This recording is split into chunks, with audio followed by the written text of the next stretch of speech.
Good evening, Chatham. Welcome to the March 18, 2025 meeting of the Chatham Select Board. Please note this meeting is being recorded and will be available shortly hereafter for scheduled and on-demand viewing on any smartphone or tablet device. If anyone else is recording the meeting, please notify the chair.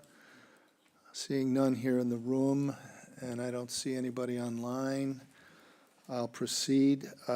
Pursuant to Governor Healy's March 29, 2023 signing of the Acts of 2023, extending certain COVID-19 measures adopted during the state of emergency, suspending certain provisions of the Open Meeting Law, General Law, Chapter 30A, Section 20, until March 31, 2025, this meeting of the Chatham Select Board is being conducted in person and via remote participation.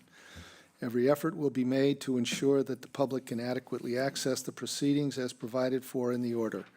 A reminder that persons who would like to listen to this meeting while in progress may do so by calling the phone number 1508-945-4410, conference ID 203-386-491 #, or join the meeting online via Microsoft Teams and through the link in the posted agenda. While this is a live broadcast and simulcast on Chatham TV, Xfinity Channel 1072, despite our best efforts, we may not be able to provide real-time access.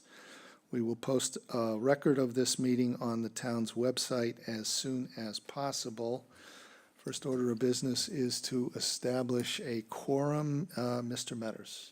Present. Mr. Dykens. Present. Ms. Davis. Present. Mr. Schell is present, and Mr. Nicastro. Present. We have some announcements. I'm going to start with two, and I'm going to read the first. Actually, I'll read both of them. Last week, for the second time in a few weeks, our town saw graffiti displaying a large red Nazi swastika that defaced a local building. The 20th century Nazi regime, represented by this hateful symbol, was criminally responsible for the deaths of an inestimable number of people over a period of less than 20 years. The number is certainly no less than 20 million and could be as many as 30 million or perhaps even more, including 6 million innocent victims of the Jewish faith. In the last century, that symbol stood for hatred, violent and brutal oppression, and murderous targeting and scapegoating of innocent groups of human beings.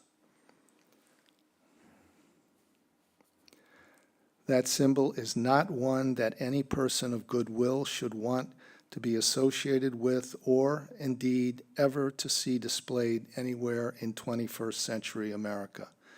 Surely none of the nearly 500,000 Americans who gave their lives to defeat the Nazi killing machine would ever want to see that symbol here in America. Nor do I think our Chatham community wants to see such a symbolic display of hatred here in our town. I would so much prefer to believe we can all be just kind to one another. Second announcement is that with financial support from a group of concerned Chatham citizens, the police department is offering a cash reward of $1,000 to the person or persons who provide information that leads to the arrest of the perpetrators of the swastika graffiti defacing local buildings. Anyone with reliable information to provide confidentially may call the main police line at 508-945-1217 or the tip line at 508-945-TTIP, and that's 945-8847. With that, I'm going to turn it over to Ms. Davis to note the honor of the Nauset hockey team and their coach. Thank you, Mr. Chair, and thank you for calling that to our attention. On a lighter note, big shout out and congratulations to the Nauset boys hockey team. They won the MIAA Division III state championship. under the direction of Chatham's own firefighter EMT as their coach, Connor Beckley. So congratulations to all the teammates and to Coach Beckley. Any other announcements or agenda item requests? First from the board, from the public. Yes, sir, Mr. Phillips.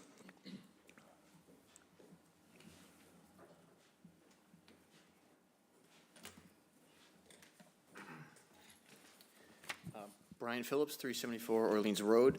My announcement is about the article about paying the back's taxes. It seems like it's going to be illegal, and so I contacted Thad Eldridge of Impact Chatham to get a fundraiser going to try and resolve this issue, because there's someone in our community that needs some help. You can find the GoFundMe at www.gofundme.com/F. Reduce the Cedar Street tax bill illegal article. Thanks. Thank you. Anybody else? Anybody online? I don't see anybody. Do you, Jill? Moving on to the next item, public comments on the agenda. I am going to invite public comment alongside the board with respect to the following items on the agenda. The speed limit articles, we have two speed limit articles. The citizen petition article with respect to Chapter 10.5 of relating to the governance of the Affordable Housing Trust. The three citizen petition articles which relate to the question of back taxes that were just mentioned by Mr. Phillips. And finally, the citizen petition article relating to the bylaw proposal with respect to the airport and airplanes using the airport. So with those exceptions, I'll invite public comment on the business agenda with respect to any of the others, which I now remember I haven't noted. The others I'll just quickly recite are the seasonal liquor license renewals, the Monomoy Regional School District budget, the Monomoy Regional School District capital borrowing authorization, the establishment of a Chatham sewer assistance program, the proposal from the planning board with respect to the West Chatham Neighborhood Center zoning amendment, and there are two, one for the boundary and two for the zoning itself. Next is a license to enter and use real town property at 608, 610 Stage Harbor Road for the town wastewater pumping station. Next is another similarly easement for utility service at 365 Main Street for the Eldridge Garage. Next are three citizen petition articles from Impact Chatham relating to zoning from Mr. Thad Eldridge and the organization Impact Chatham. And those are the ones to which I'll invite comment now, if any. Do we have somebody online that would like to speak? Is that, We do. I'm not sure if it's Ms. Gibbs. is that or Ms. not. Gibbs? It could be Should have Ms. a guess. Gibbs. Yes, it is. Sorry about that. That's all right. You're a G tonight. The warrant closes today. This packet is 201 pages long, with, by my count, 20 articles to be voted on, significantly all impacting Chatham taxpayers. I don't really recall such a fire drill in the past. Any changes made tonight will likely not be seen by many voters until the warrant is actually printed. My comments are for four proposed articles not on your list for public comment during them. The Finance Committee was only presented with the Monomoy final budget today, so I don't know if the one in this packet is the final budget. It's kind of difficult to comment before the presentations are made, but I'll try.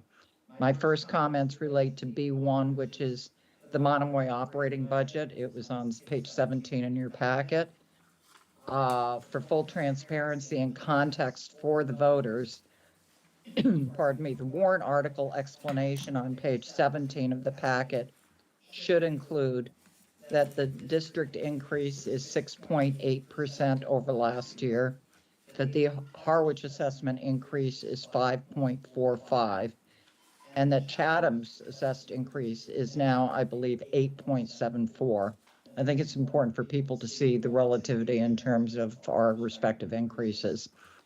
The cost per pupil based on the district foundation enrollment is now Harwich 27,206 for Harwich students, and Chatham is for the 355 students under the foundation enrollment formula is 31,598. Without any other increases in assessments we may not know about, Chatham has the highest cost per pupil in Barnstable County and ranks in the top 5 to 10 over 400 schools and districts in Massachusetts. I think it's important for the voters to know that now, but also when you go into negotiations with Harwich on revising the contract. B2 is the capital borrowing for the middle school repair. We've known about these leaks and issues with the school for about 4 years. And only now we're finally addressing it after significant damage was done. I learned today by watching the Finance Committee presentation that the 12 million cost for the middle school repair, which they're now saying they want to move forward with because the windows should be replaced, does not include a roof replacement, which could cost another 8 million, they said. So that would bring the cost up to 12 plus 8 is 20 million. It does not include any interior work beyond the internal repairs of the windows after they're replaced. It would seem the roof should be done first, or at least at the same time, not the last. It would be kind of criminal if we got all that work done and the roof continued to leak.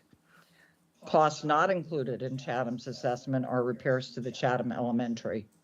As you know, in May 2022, we took over the Chatham Elementary School for all expenses. We only learned 6 months after that the elementary school needed windows, doors, roof, boiler, pump, and generator, all at the sole expense of Chatham. I think Chatham taxpayers are going to find ourselves and the Chatham Elementary School in potentially the same situation as the middle school if we don't make it a priority before something happens. And we have no idea how much it's going to cost us.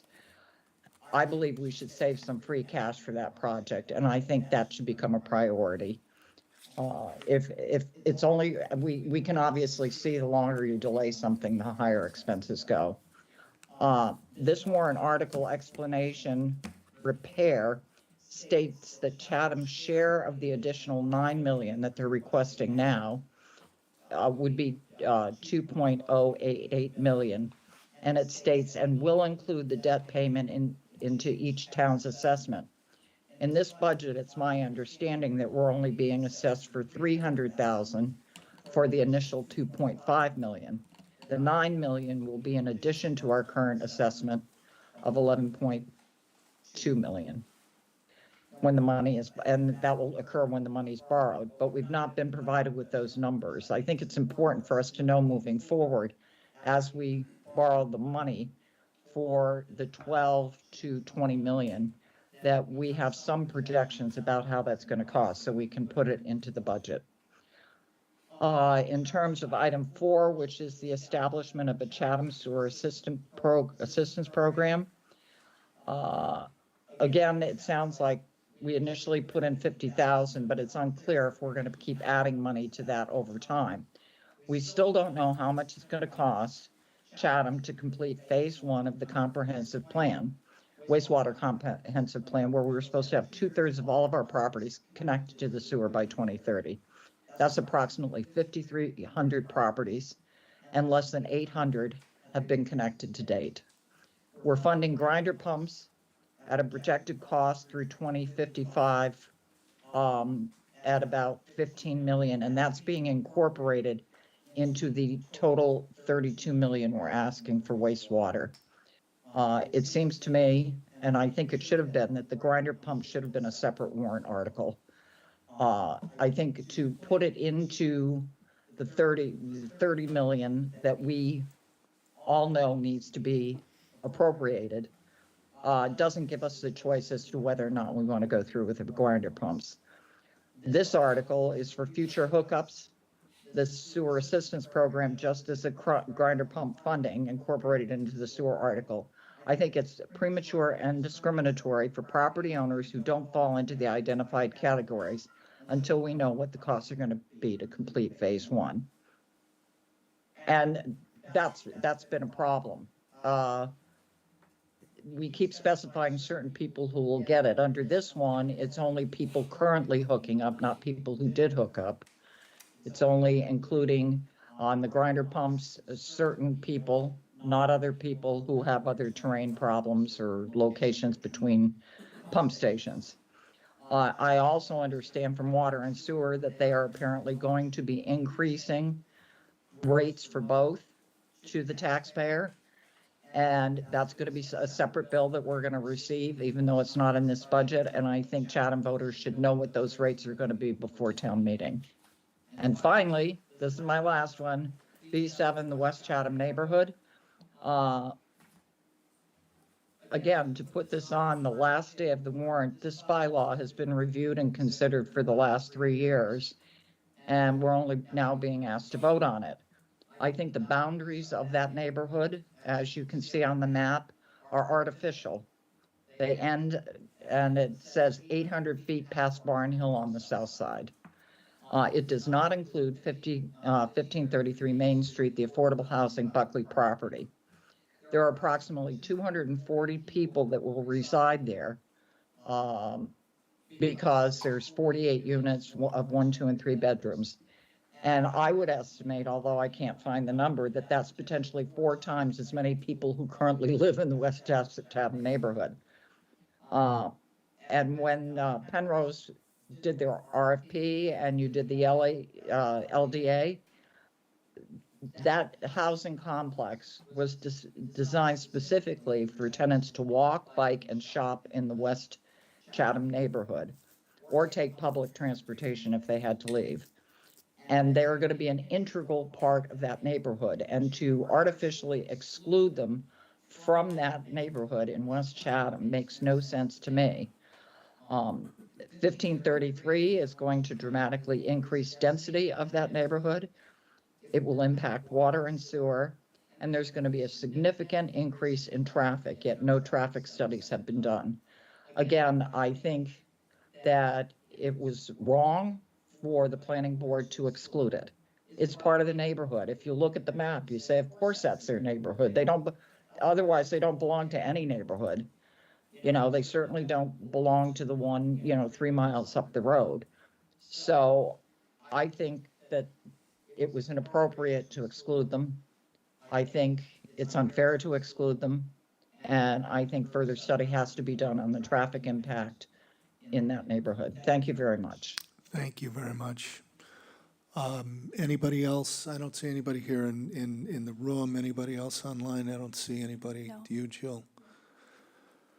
Okay, we will move forward then with the business agenda. Item number 1 is seasonal liquor license renewals. Shauna, welcome. Thank you. Good evening. Shauna Neely, your licensing agent. I'm here to request the board approve the renewals of all of our seasonal liquor license holders, both all alcohol restaurants and inns, and wine and malt beverage restaurants and inns. Questions from the board? Please. Mr. Chairman, I move that the board, as the local licensing authority, approve the renewals of the following seasonal liquor licenses as recommended for the 2025 season. All alcohol, 593 Main Street Bistro, LLC, doing business as the Bistro in Maine. Backpack Forever, LLC, doing business as Playa Kitchen and Tiki Bar. Chatham Sunrise Cafe, LLC, doing business as Chatham Sunrise Cafe. Chatham Pisces Restaurant, Inc., doing business as Pisces Restaurant and Bar. Diane E.F. Company, Inc., doing business as the Captain's Table. Mustard Seed LLC, doing business as Kodo. Peter Higgins, doing business as Dogfish Taco Company. The Queen Anne Inn, doing business as the Queen Anne Inn. TPJ Restaurant Group LLC, doing business as the Chatham Cut. Wine and Malt Only. Opadad LLC, doing business as Elwood's Raw Bars. OSR Seafood, Inc., doing business as Cream and Cone. Pleasant Bay Village Motor Court, Inc., doing business as Pleasant Bay Village Resort. The Grump, Inc., doing business as Sweet Tomatoes. Second. All those in favor, Mr. Metters. Aye. Mr. Dykens. Aye. Ms. Davis. Excuse me, Ms. Davis. Aye. Mr. Shell says aye, and Mr. Nacastro. Aye. Thank you. Thank you very much. Thanks, Shauna. Next is the Monomoy Regional School District budget. We have Mr. McMillan. Welcome. Good evening, Select Board. Just me, I'm afraid. The superintendent is attending an event to award a superintendent's award to, and it's going to a Chatham student, Lucy Bates, Luther Bates' daughter. So it's an official business. So he sends his apologies, and it's just me. Although our superintendent, assistant superintendent for curriculum, Robin Millen, is also in the audience. So this is, the budget and assessment has not changed greatly since we last presented, so I'm just going to run through where we're at as was voted by the school committee at our last school committee meeting last week. So right now, our budget is a $49,641,990, 6.73% increase. That was approved by the school committee. So I've just got a couple of slides here to just show you how the budget has changed in the various iterations. So the school committee voted on the budget back in January. At that point, it was very close to where we ended up at a 6.7% increase.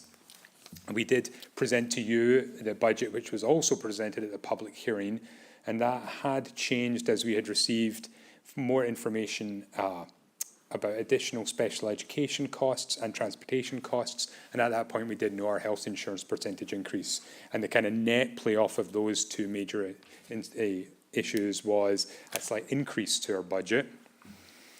And then since then, we have had some just further work around staffing needs, looking at our instructional assistants, particularly around special education needs, and we'll be able to make a small change there, a reduction of one, and a small change related to a health care grant that reduced our overall costs. And that's what gets the budget down to 6.73%. And meanwhile, the assessment is also changing and not necessarily in line with where the budget's gone. So we did start back in January with a 7.97% increase for Chatham. That did actually increase after we received, so one of the things that caused the increase was what happened with the budget. But in addition, we received further information on the state and revenue that we're receiving. We increased our use of excess and deficiency to offset the increase we'd seen in the budget. And we also received information on the final information on our enrollment, foundation enrollment from the state, and the minimum local contribution, which is a number set by the state and is the first number that is assessed to the two towns under the regional agreement. And this year, the minimum local contribution increase for Chatham was slightly higher than it was for Harwich. So in that initial first part, when we assessed both towns, the first part is that minimum local contribution. It overall increased, and Chatham's share of that increased. Still a lot smaller than Harwich's overall, but that increase was slightly larger, and that's because it's based on town estimated income and the valuation of property. And particularly in valuation of property, Chatham's increased much more. I mean, both Harwich and Chatham's valuations increased significantly. Chatham's was just a bit more. And so that set the ceiling for your minimum local contribution a little bit higher. So it's only a couple of percent increase greater than Chatham's, but it just means that that proportion is assessed more significantly to Chatham. And then since then, we had a few other small changes that just slightly reduced the what you see here for the overall assessment to Chatham, and that's what brings it to $11,210,103, so slightly higher than it had been in January, but a tiny bit lower than it was presented in February. So I just have a couple more slides to put this all in context and give you some background information. Not a ton. This all builds on the previous presentations. This is a breakdown of expenses. Actually, it comes from some of the wording in the regional agreement. So everything's kind of in line with the overall increase of 6.7%. The outliers really are capital and debt, which actually, ironically, this year, despite everything that's going on, our capital debt is slightly down. One, because we reissued the debt related to the high school and captured a saving. And we'd already this year budgeted some debt payments for the middle school. That was part of last year's budget. So for this year's proposal for this year's budget. So we didn't actually see a net increase in our debt. And it's just a fewer capital projects this year because we're largely focused on this debt project at the middle school. So I would just, since I'm talking about that, I would just point out, so one of the public comments earlier was that the vote on the debt will impact this year's assessment. So that's not the case. So we are working with our bond counsel and our financial advisors on how we would structure the debt. So working with them, I've estimated that if we did go out to get the debt that we've proposed, then the initial payment next year would be $300,000. And that's partly to do how we're structuring the debt. So that's what's included in the budget. So that $300,000 is already in the budget. So if the debt is approved, the payment that does not impact the assessment. Of course, it will impact future assessments because we'll continue to need to pay towards that debt as we pay it off over the next 20 years. But it's already set for the FY26 budget. I just want to point one other thing to point out here is the 11.6% increase to programs with other school districts. So that comes back to that thing I mentioned earlier where we saw an increase in some of our special education costs. And that relates in particular to placement for special education students in special schools outside of the district. So if we're not able to meet their needs, we contract with private and public schools providing that specialise in special education services. And we just saw a couple of increase in that cost this year, and other school services, and that includes, amongst other things, transportation, and we've seen an increase in our transportation costs as well. And then just as we kind of start to bring everything together, this just shows how enrollment and staffing has changed over the last 5 years. So as you know, we are seeing this moderate decrease in district enrollment, and I should say these numbers are based on October 1 figures. So we have to draw, we pick a point in the year, and this is what the state uses to compare us. So it's October 1. Obviously, things fluctuate throughout the year. We are seeing a slight reduction in school. I mean, the FY26 is just our estimate. We never really know until the students come through the doors what the actual numbers are going to be. And so broadly, despite all the changes we're going through proposed in this budget, we're actually reducing the number of staff just by 1. Total expenditure, that's all funds. So obviously we don't know what it's going to be for FY25 yet. That's just expenditure. And then the budget. So as a sort of percentage of our total expenditure, the budget remains about 90 to 94%. It kind of fluctuates a little. In FY22 and 23, it increased as we had those additional funds from the federal government related to COVID. And then I've just included the assessments for the last 5 years as well, and we've talked about this and we've been presented to you previously. And really, we saw the most significant increase was when we changed the budget. They've changed the regional agreement to include each town paying for its elementary school first. Just going on, just a couple more slides. So we do have in comparison here to other towns, obviously, and other school districts. We have I included the FY25 increase and the FY26 increase with some notes. The FY26 increase, obviously, this isn't set in stone, as a lot of these towns are going through the same process as we are, so they're not necessarily fixed yet, and I wasn't able to pin down Nauset's increase. But so last year we were a little lower than our regional district's neighbours, although higher than municipal districts. Of course, municipal districts don't often include health insurance, so that can skew those figures.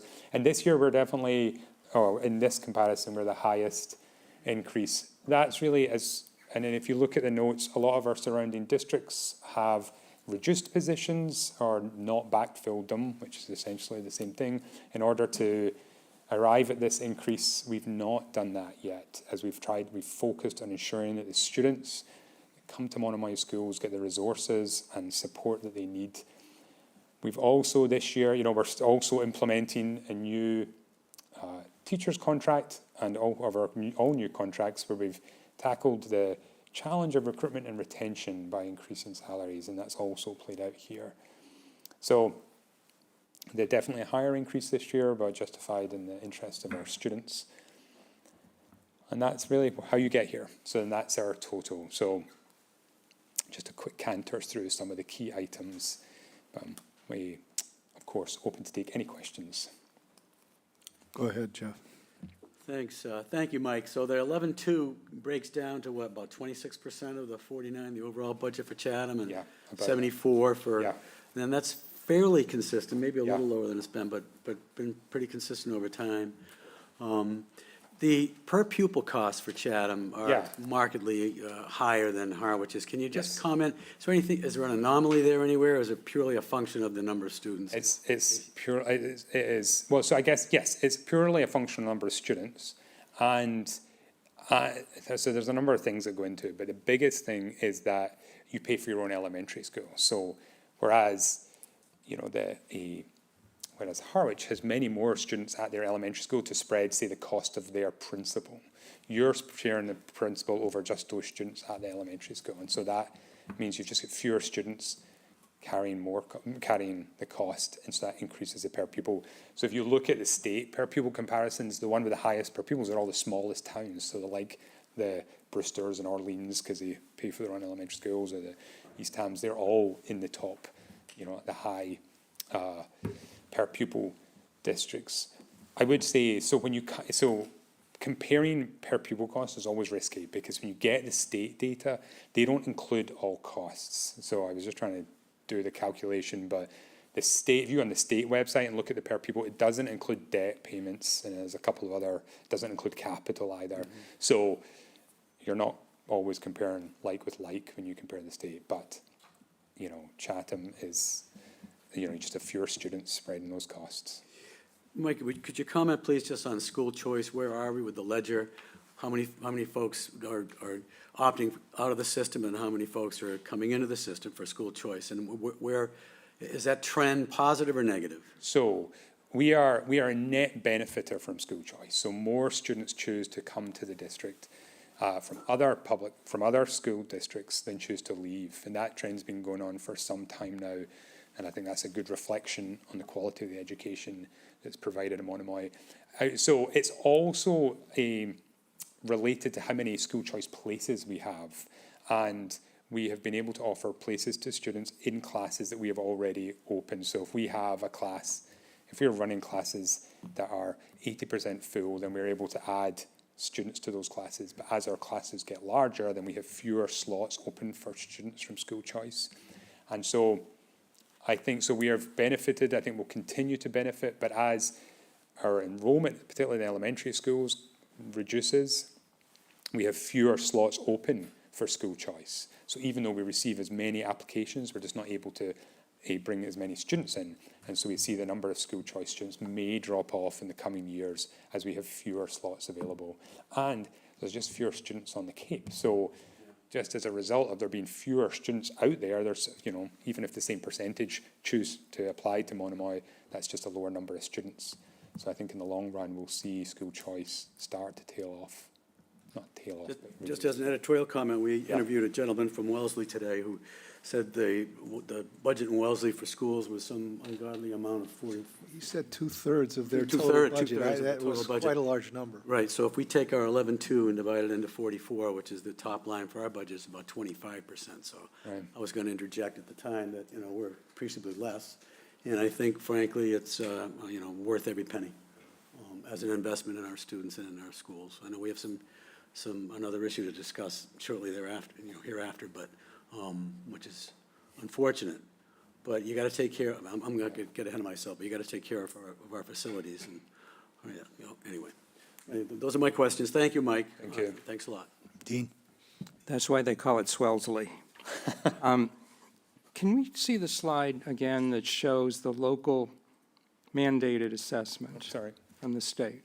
Do you know what? I don't think I actually have the numbers up here. I just mentioned, But you described it. yeah, I just mentioned it here. And in your description, you said that that reflects the valuation of the town as well as the income levels in the town. Is that correct? The property values, yeah. Yeah. And And this is not for comment from you, but I just think it's important for us to keep that in mind because I only know what I read in the papers, and for the last couple of years, there's been some sentiment coming out of Harwich that Chatham, that the assessment formula should be changed because Chatham is a wealthier town. But it's already factored in. yeah.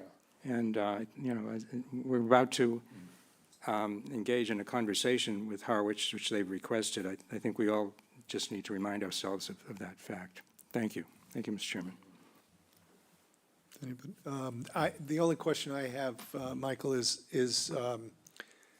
the impact, and this is, I think, maybe I'm duplicating what Jeff asked, but the impact of the school choice students, do they, on a per pupil basis, increase the per pupil cost, or, and that's not right?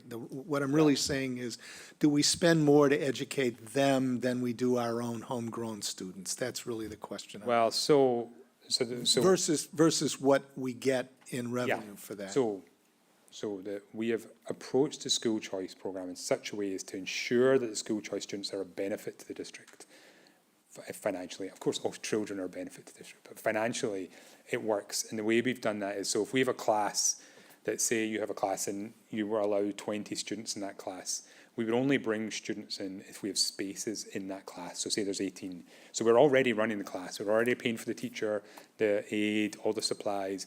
We're just bringing in 2 additional students. So the net increase of adding those 2 students is relatively low, but they receive $5,000 to $6,000 per student.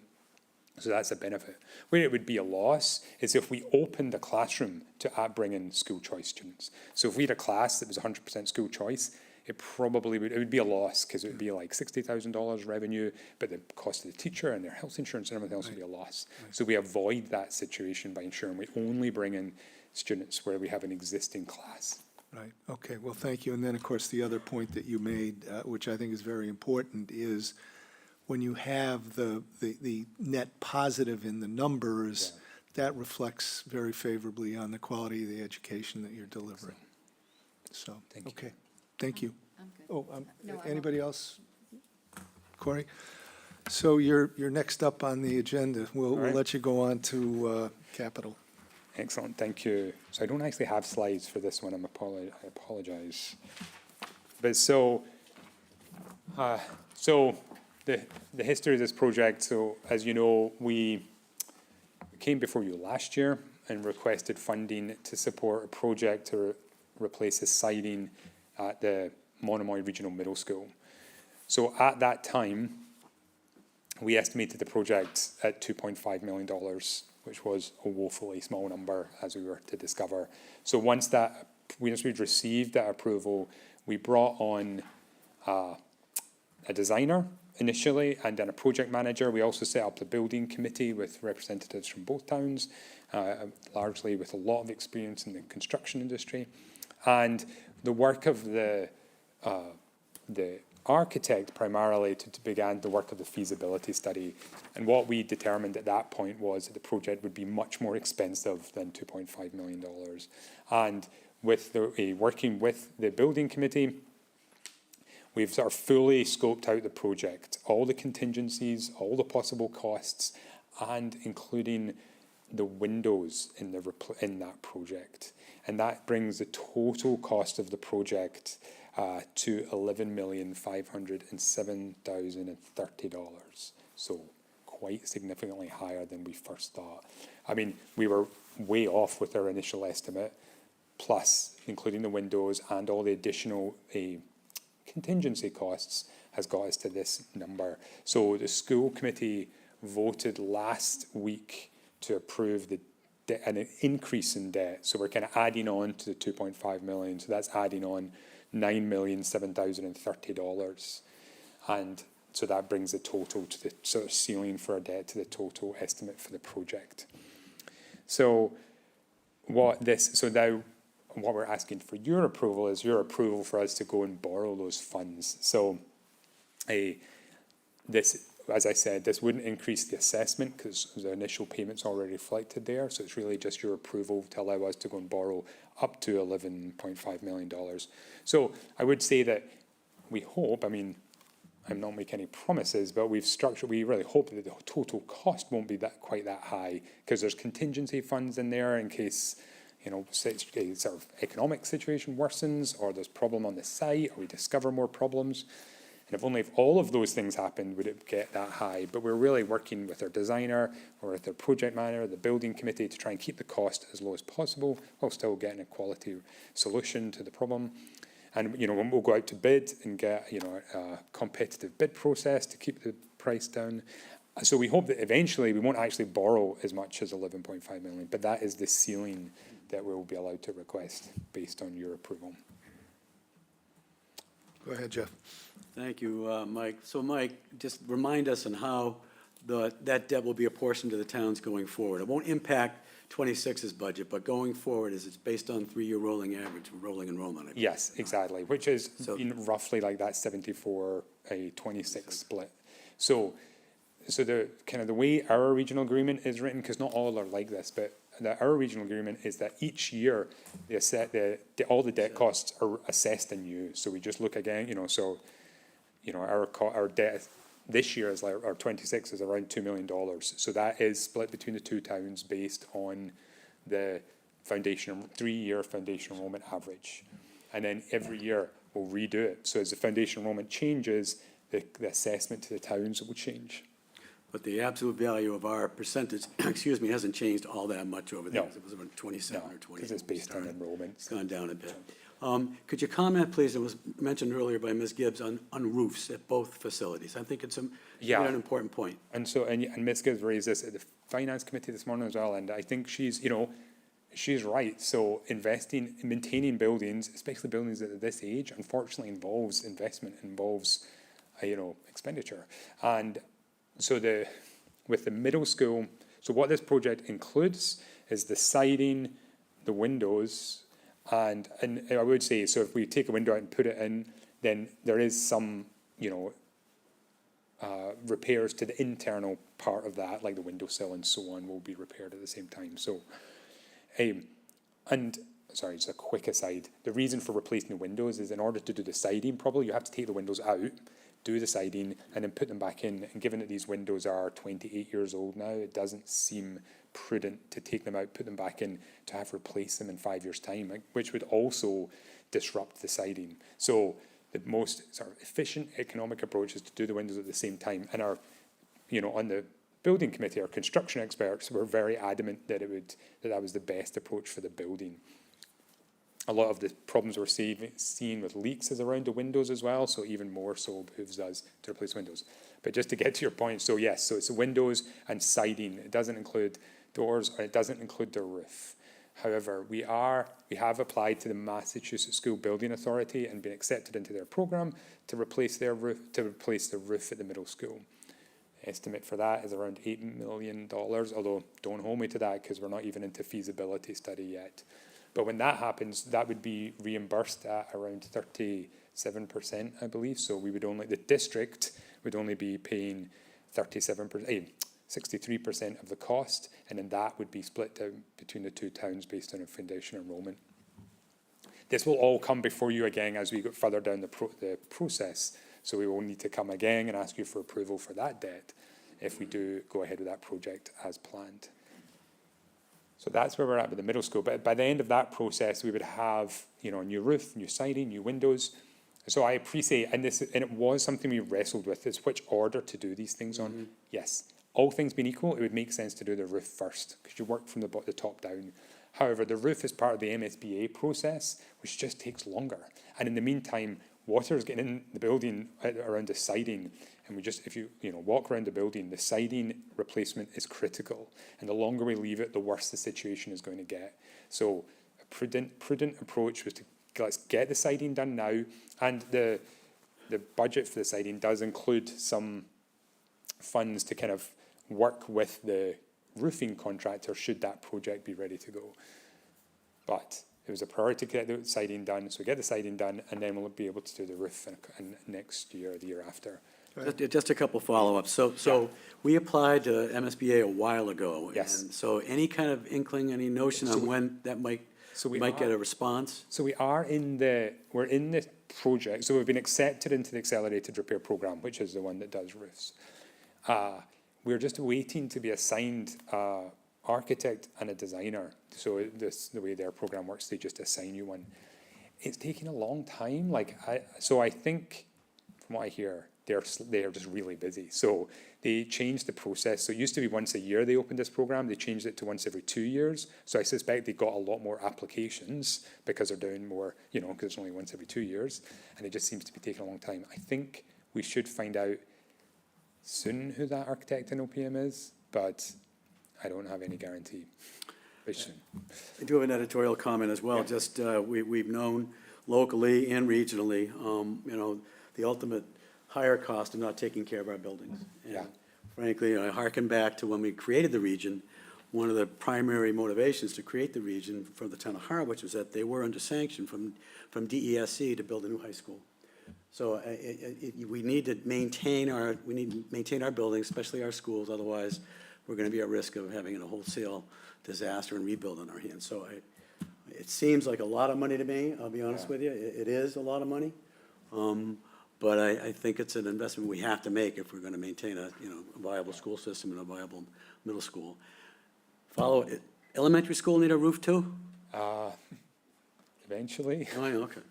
I mean, so like I say, the Chatham Elementary School is, it is a similar age to the, the Chatham Elementary is a similar age to the middle school. It has similar issues. It's smaller, which helps, but we will need to tackle those. And, that's part of the reason why it's so important to deal with the middle school right now, because it's not the last project we'll have to do. There will be future projects, and the sooner we can get, deal with this one, get this going, start paying off the debt on that, then we can move on to other projects. We know we have boilers at Harwich Elementary School, which is obviously would not be assessed to you, but they're going to have to be replaced at some point. Absolutely, the siding and the roof at Chatham Elementary School will have to be dealt with. Exactly what the scope of that project will look like, I don't know yet, but... Could we possibly apply for state funds for the elementary school as well? Yes, for the roof. Would we do that now, or? Well, we applied to the MSBA for 2 projects for this year. So we're already in for the roof that was in last year. So for this year, we submitted 2 applications, which one is for the Harwich boilers, because they are like 32 years old, and that was just based on age as a priority, it's also most likely to be accepted into the program. So the other thing we submitted for was the middle school windows. So this is where it gets like a little complicated, but should this project not be, so the MSBA will reimburse districts for windows. And so we looked at the possibility of doing the windows and the siding separately and being reimbursed for the windows from the state. But the additional cost of doing those projects separately was greater than the amount of money we'd get back from the state. It would also slow everything down. And with construction escalation costs at the moment, like every month you wait, it increases your costs. And working with our project manager and our designer, looking at all the costs, again, the most efficient way was to do this windows and siding at the same time. However, if this project is not approved by our towns, we need a backup plan, because and the backup plan would be a sort of bit of a band-aid, but we'd look to the MSBA to see if they would approve us to replace the windows at the middle school. It wouldn't be a solution because it wouldn't replace the siding, and we'd still need to do something about the siding, but it might help us do a partial repair while we try to come up with another plan for the siding. Okay. Thanks. Corey, go ahead. I'm just going to make a small editorial comment, because you've explained this before. I asked this like the last time, and you just went into it a bit. So it's just kind of frustrating with the reimbursement elements. Certain things are reimbursable, things are not. I just wish there was a process that would allow reimbursement options for all aspects of it, because you got the mobilization costs, you got the you got all the elements of these projects, and you certainly have companies out there that are qualified to do each element of that project. Absolutely. And I'm sure they would certainly want to bid on these projects if they'd had more work. Yep. Mobilize one location, so there's a plus for them, plus for the municipalities. So Yeah. I don't know if there's anything down the pipe that could ever be changed on that, but I wish the situation was a little bit different for us, but I understand it. It's just frustrating, because it'd be more efficient to see it in another manner, so. Yeah, Thank you. totally agree. And I think part of it is it's a green repair, so I think it's related to energy conservation. So I think the thinking was, replacing roofs, windows, and boilers has the biggest direct impact on energy efficiency. And so I think that's the reason why it's structured the way it is. But yeah, I agree. It's been very frustrating. I think that's it. Mr. Chairman, I move. Yeah, to no, place- I understand, but in terms of, that's it, in terms of any questions. Yeah. Oh, just one thing. I assume, but maybe you can confirm if it's true, that the building committee took a hard look at the question that Ms. Gibbs raised, which is, is there any other way to do it the way it might make more sense, which is roof first, putting aside all the financial considerations that you just articulated? Yeah, I mean, to be honest, it's just timing. So the roof is just not, is like a year behind where we are right now. So, and anxiety, we've really done a lot to address the air quality issues at the middle school, but we know that's a ticking clock, and if water's able to penetrate through the siding in the holes and, the degradation that we've seen, that is going to lead to more air quality issues, and that's going to lead to more issues. And, it's our architect just said, it's, well, what it's like in your house. Once water gets in, it's not linear, it's exponential, the damage it causes. The hole just gets bigger and bigger, more water gets in, more damage gets caused, more water gets in. And so it's that pressure that we're feeling. And so looking at the numbers, looking at the likely damage, looking at the escalation costs, it made more sense to go ahead with the siding first. And I assume that the building committee was committee looked at it, completely on yes. board with that. Okay. And, I should say, sorry, just quick, the thing is, when we're looking at, Ms. Gibbs is right, like this adds up. But one thing that we did look at is like, okay, so what's the cost of replacing the school? So we're like, it's a lot of money. Should it be cheaper to just build a new school? And the answer is is definitely not. So the cost of building a new school at the moment in Massachusetts, as it is across the country, is astronomical. Well, to me, it seems astronomical. You're looking at over $100 million, way over $100 million. And that would be all the costs, all the improvements we need to do to the building would be less than the cost of building a new middle school. Okay, thank you. Mr. Chairman. Yep. I move to place Chatham's share of the Monomoy Regional School District's operating budget in the amount of $11,210,103 on the warrant. All those in favor, Mr. Nacastro? Aye. Mr. Shell says aye, Ms. Davis? Aye. Mr. Dykens? Aye. And Mr. Metters? Aye. Mr. Chairman, I move to recommend that article to the annual town meeting. Second. All those in favor, Mr. Metters? Aye. Mr. Dykens? Aye. Ms. Davis? Aye. Mr. Shell says aye, and Mr. Nacastro. Aye. And then I think we have to do the, sorry? Yeah, the capital borrowing authorization. Do you want to do that, Dean? Mr. Chairman, I move that we place the Monomoy Regional School District's capital borrowing authorization article for the Monomoy Middle School siding and trim replacement project on the warrant. Second. All those in favor, Mr. Nacastro? Aye. Mr. Shell says aye, Ms. Davis? Mr. Dykens? Aye. And Mr. Metters? Aye. Mr. Chairman, I move that we recommend the article to town meeting. Second. All those in favor, Mr. Metters? Aye. Mr. Dykens? Aye. Ms. Davis? Aye. Mr. Shell says aye, and Mr. Nacastro. Thank you, sir, Thank you very much. and thank you, ma'am. The next item, if I'm not mistaken, is withdrawn. Am I right, Jill? That was withdrawn, I know, by the Community Housing Partnership as a recommendation. And so we move on to item 4. Is that correct? Yes, that was for the appropriation from Attainable Housing Special Revenue Funds, and that's been withdrawn. Yeah, thank you. So item 4 is the Chatham Sewer Assistance Program. Considering a vote to place and recommend that article, we have in front of us the proposed article. Do we have anybody that's going to speak to this? Kathy, this one's Yes. yours. Thank you. So you have before you a request to establish a Chatham Sewer Assistance Program as recommended by the Water and Sewer Advisory Committee. It was part of their transmittal of their recommendations on the grinder pump policy back in February. And we conducted research on surrounding towns and other programs that were available to residents in Barnstable County and locally. And we're able to get more information on the Cape Cod Aqua Fund, as well as a grant program that has been implemented in the town of Orleans to supplement the Cape Cod Aqua Fund. This program would be similar to that. It does need a little bit more formalization, and the article before you is really just to provide the funding to begin that process. Basically, it would be, I believe we said, $50,000 to be put in as the creation of the fund that would augment the Aqua Fund program. So in other words, any resident that finds themselves in a hardship that is a year-round resident, we outlined it a little bit, but it would, again, need more work. But a year-round resident, a new connection to the sewer system, and have been previously approved for a 0% interest loan through the Cape Cod Aqua Fund would be eligible for the supplemental program of an additional $2,000.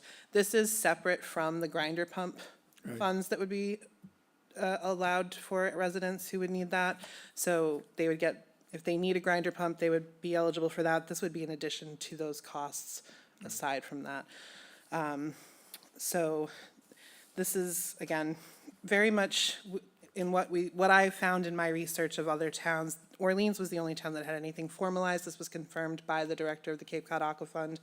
Other towns are in the process of beginning these types of programs, but nothing has been as formalized as Orleans. Their program is kind of a one and done, though, once those funds are expended. So we weren't sure if, again, this needs a little bit more fleshing out, but the article would just kind of start that process by providing the funds up front. So. Okay, thank you. Any questions, comments? Go ahead, Corey. Just one quick clarification question.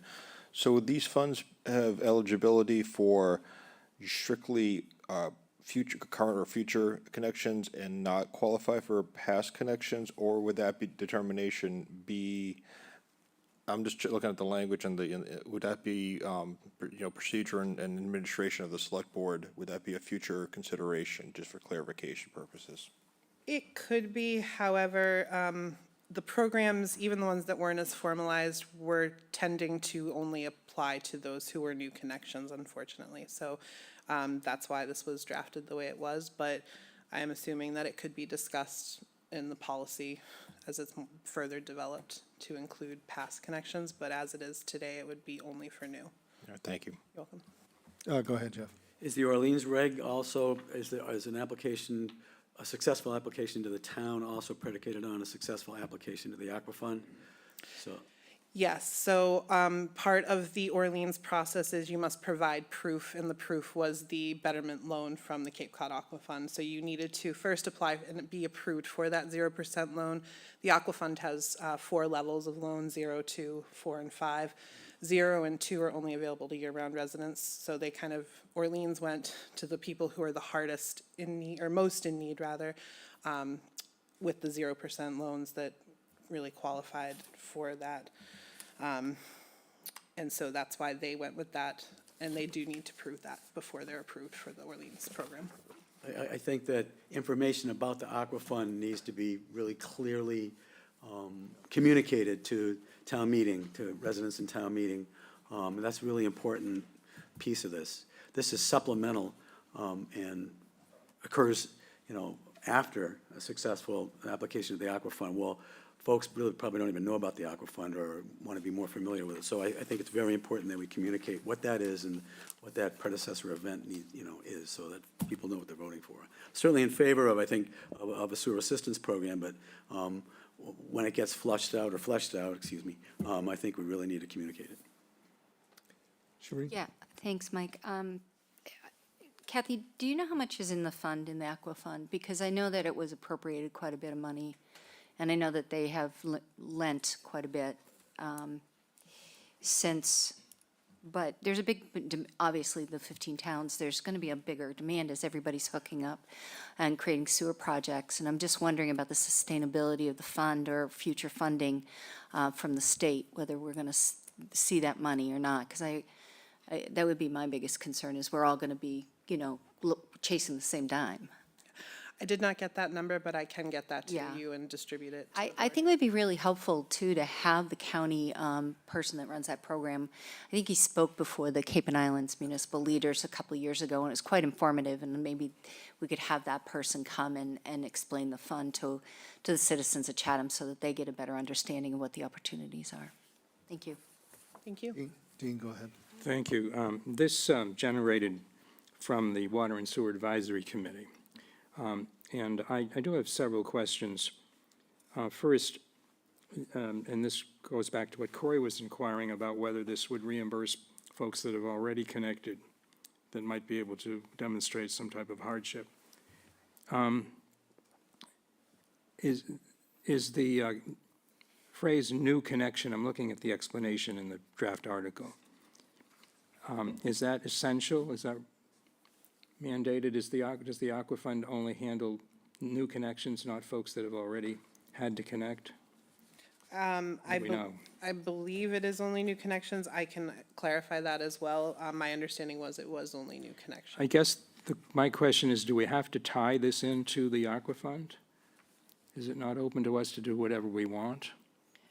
One of the reasons, Mr. Chair, to tie it into is that we internally wouldn't be reviewing any qualifying documents, tax records, or, They would. yes. The so county it- would. So for a third party to administer whose expertise is to do this, that was one thing. The other thing that the Aqua Fund administrator had said is that the gap for services needed for the funds is engineering. And so that was something that, with our augmentation, we could pay the engineer directly or contribute that $2,000 for however much it might cost for someone to just get started with the design. Okay, so we should probably look to see whether the Aqua Fund is limited only to new connections. The second point I wanted to make, it should be made clear that this is not limited, this assistance is not limited to just grinder pump people. It's available to any type of sewer connection that's mandated by the town. I agree, and if appropriate, the select board with, developing the program could possibly not have it eligible to people who are receiving grinder pumps. Well, we could do So, that. But we wanted to put something together, and again, I know we're rushing everybody on it, but at least to get some seed funding for it and that we could work through the program. I understand that, and you're going to develop a program regimen. I assume you're going to come back to the select board when that's ready before you start implementing this. Absolutely, and hopefully within the next couple of weeks, definitely before town meeting. And we've gotten some amended language a revised language that's been proposed from what was posted, which includes the phrase, "The select board, which shall be authorized to develop rules and procedures for such administration of the program." So I think that's Yes. important to make note of. The year-round residents, so we're going after people, we're going to try to help people who are in need that have Chatham as their primary residence, basically. Okay, so it wouldn't apply to a summer resident, seasonal resident. When in the Aqua Fund, as Kathy had alluded to, the higher percentage or the higher interest rate goes towards possibly second homeowners, sort of, not to dissuade them, but to make sure that the funds are available to those with the income qualifying events. Okay. And my final question, and it was clear in the memorandum that preceded it, this might be a grant program, it might be a loan program, it could be a combination of both, I presume. We just haven't fleshed those out. What you want, what you're asking for tonight is $50,000 from free cash as sort of seed money to get this program ready so you can come back to the board, because we do have a lot of people that have been mandated to connect. Okay. Yes. Thank you, Mr. Chairman. Yeah, I'm just going to comment. It's sort of a little bit responding to some of the things you're saying, Dean. My concept of this has been, and this reflects it, that we need to have a fund with which, over the course of the next year, to be able to address people in need who are subject to connection orders and who are struggling in order to finance that. The overriding objective of the whole program, excuse me, is to get people connected to the sewer.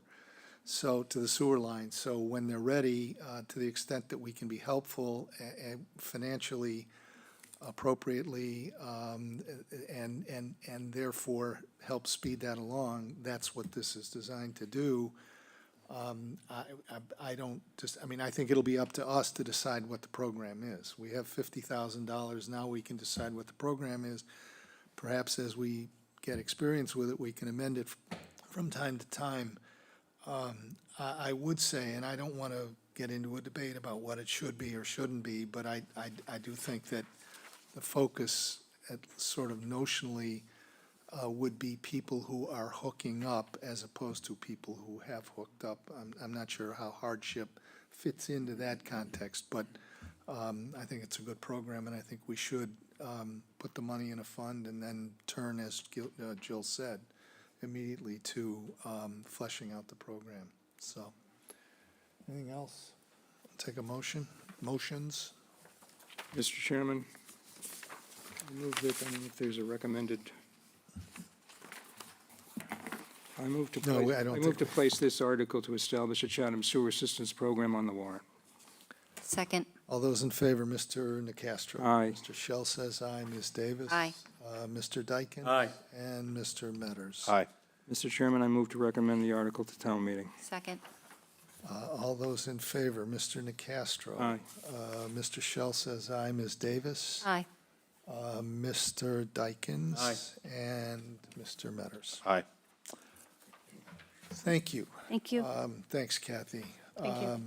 Next up is the two speed limit articles. Are we going to invite the chief, or do you want to do that, Jill? Sure. So the first item is something that Mr. Nicastro had proposed, I believe, last week, and the police chief is here to provide some additional data. The presentation was included in your packet, and that would be an anticipated funding amount of $60,000.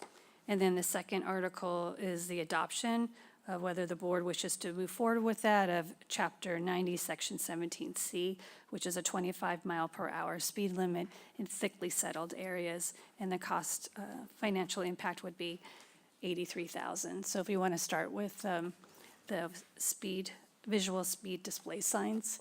Yep, that's good. Let's do that. And there are, I'm not sure if the board saw, so on Old Queen Anne Road, there's some new speed detection signs that are very visible, and so they're facing both ways. I just noticed that today. Chief?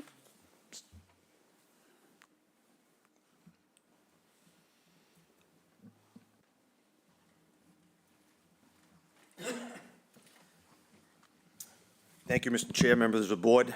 Mike Anderson, I'm your chief of police. Last select board meeting, when this was brought up, there was, I think, a question from the chair, and hopefully this short presentation clears up some of that question.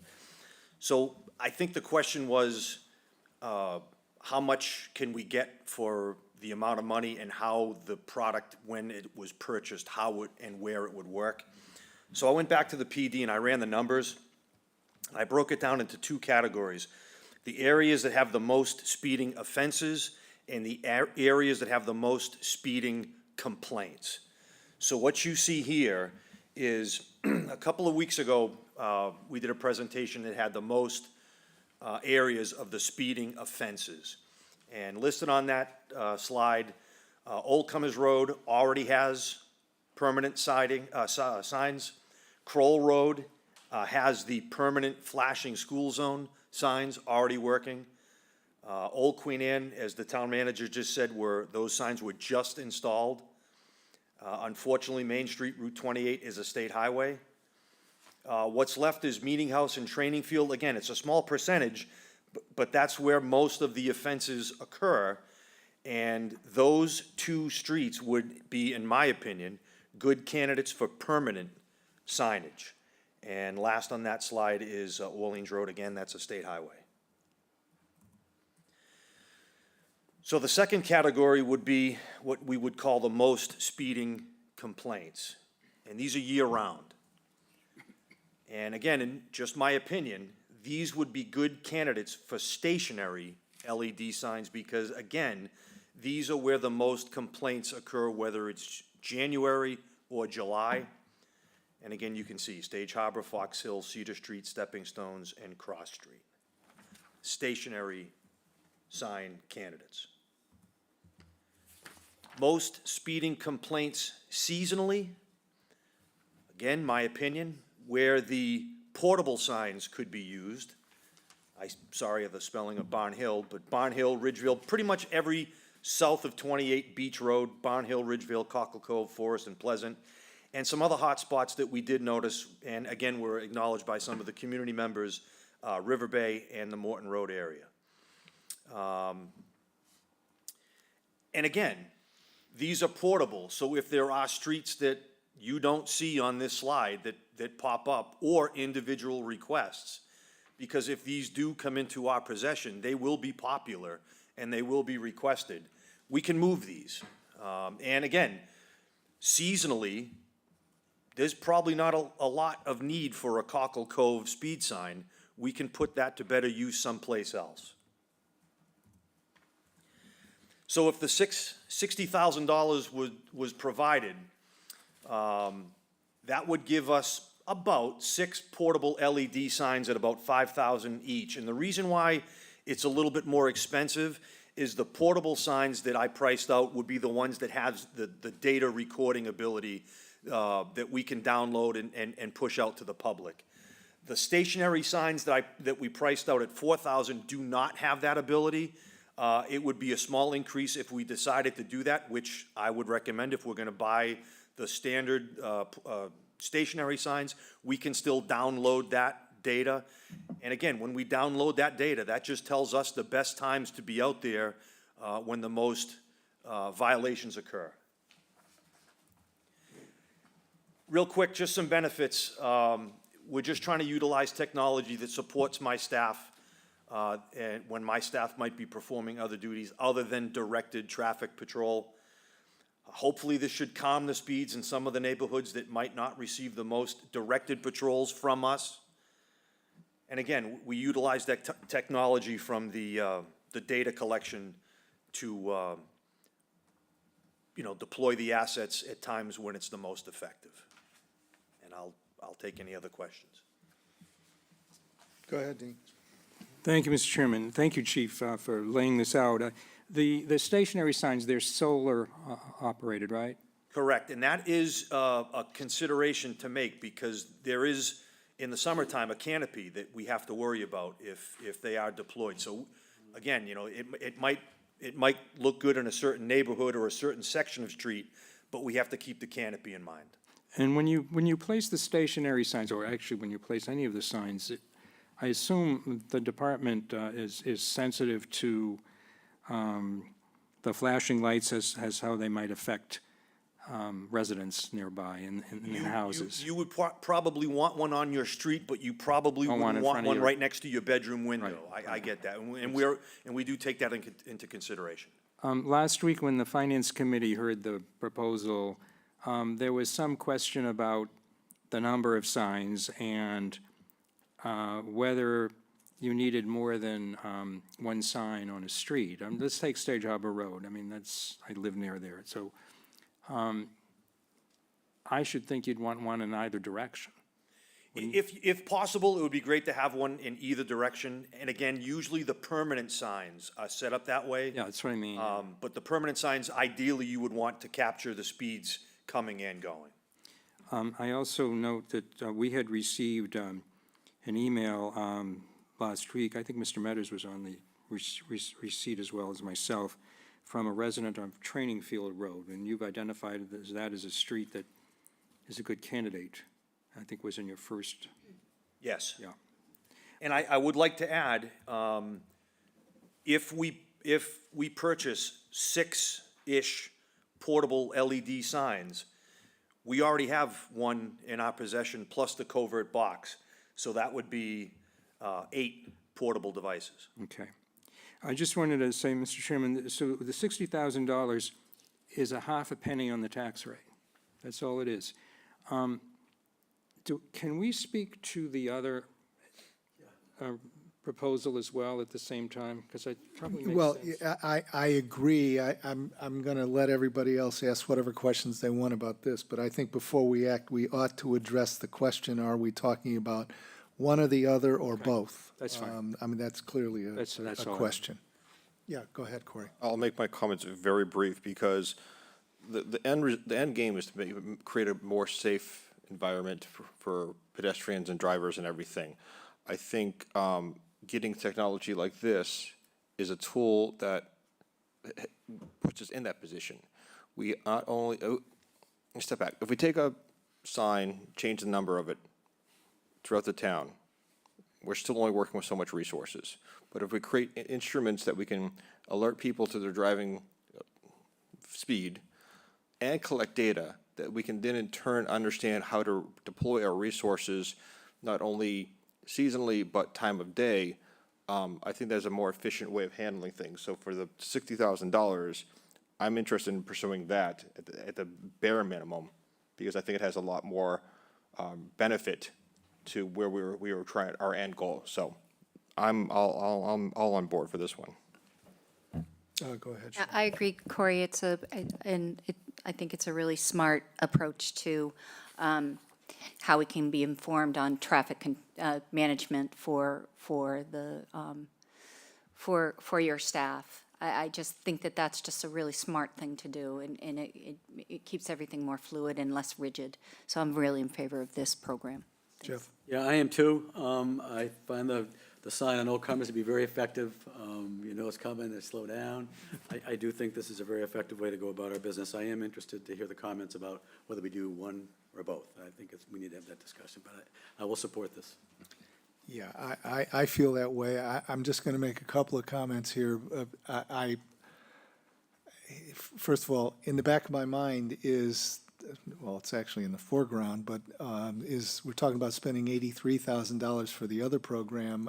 Here, where it seems like, we could, maybe go up one size. I mean, for another $10,000 or $15,000, you would have, I think, a little bit more flexibility to address some of the, both, the notion of both ways and some of the streets that, I mean, you talk about River Bay, I mean, that's a big place. If you assign one sign, where are you going to put it? Or one portable. The other thing is, I want to echo what Corey was saying, that let's get data, and not only for purposes of knowing where you want to put your enforcement efforts or your observation efforts, but also to know what are the speeds. I mean, this will tell us how fast are people driving, and we can come back and say, all right, we've now collected a year's worth of data, and we really do need to reduce it and spend the additional money or not. But with data, that's sort of how I feel about it. But I'm kind of jumping ahead to the second item. So unless there's some other comment on this one, maybe we could ask you to speak to the 25-mile proposal as well. may I start with a question? We've said $83,000, but somewhere I thought I read that we're asking for $83,000 because we got $17,000 lying around somewhere that we're going to spend on this program, so it's really 100. You're Jill, correct. go ahead. The budget that DPW has, pulling the resources would be just for re-signing the entire town versus allocating, say, to River Bay if they needed 2 more signs for existing speed limits and so forth. Okay. You want to say anything about 25 miles an hour? Just, again, for the record, whatever article at town meeting passes, we will enforce, we will adopt. Public safety is our primary concern.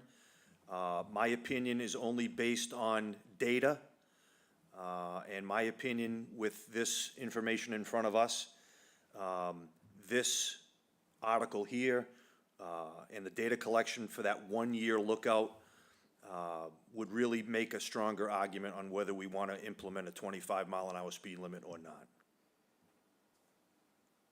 Dean, go ahead. Okay, just a question. So Jill, this 17,000 that's in the DPW, that could be used for these types of electronic signs also, right? They get an annual appropriation for signs, and that's what that 17,000 Okay. is.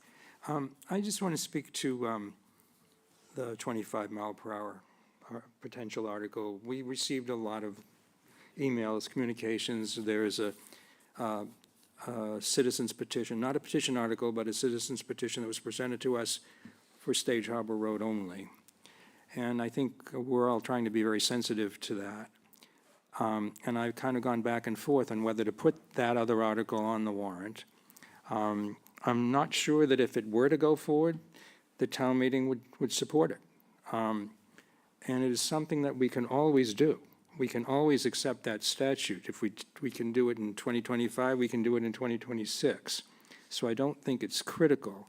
I don't feel strongly about it either way, but if you're going to put the other article on, the 25 mile per hour speed limit article, you're going to have a fiscal note to it. And then we're going to, as you pointed out last week, we'll have, 2 articles. And I don't think anybody wants to spend, upwards of I don't think anybody wants to spend 160,000. So my preference is the article that I submitted, which obviously most of the board seems, I think all the board's members seem to submit. That's my sentiment. If there were broad sentiments to put the other article forward, I guess I would join with the rest of the board to do that, but that would not be my preference. Anybody else want to comment? I'm not in favor of the 25 mile an hour speed limit. I don't think it would, at this moment, I think it's a smart approach to be able to accumulate data and move forward with a better decision in a year or so. As do I. I agree. As I mentioned a little while ago, I'd rather get some data and move forward with some education. That's where I'm coming from as well, although I guess I'd like to hear from the public if anybody would like to comment. Yes, sir. Mr. Taylor. Seth Taylor, Cedar Street. I travel Cedar Street, Cross Street, Stage Harbor Road all the time. I think the digital signs are smart. I think going to 25 is a non-starter in town. These are real smart.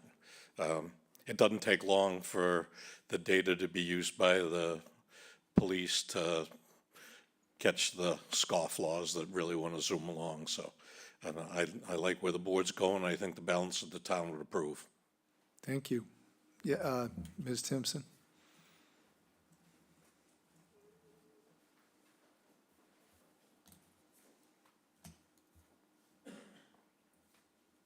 Just a quick question, because I'm on Stage Harbor Road, and I, for the life of me, can't figure out where you'd put 2 stationaries. And if you went with completely portables, you could kind of move things around, and if somebody complained, you could just move the portable to a different location on Stage Harbor Road. I think the stationaries might cause some issues of people having those flashing lights. We don't have a lot of open space, and then if you put it where the lilies are, then everybody would complain that you're covering up the lilies with a flashing sign. So I'm just wondering whether, if you could, and you'd get more signs that way because they're a little less expensive than the stationary. So that's just a little comment. The money would go further and you'd have more ability, and you could test all of the streets that you put these tests on. And if the stationaries do not have a record of what the speed limits are, then you're really not learning anything from them. Thank you. Thank you. Anybody else? Anybody online? We do. Ms. Stern? Ms. Stern, yeah.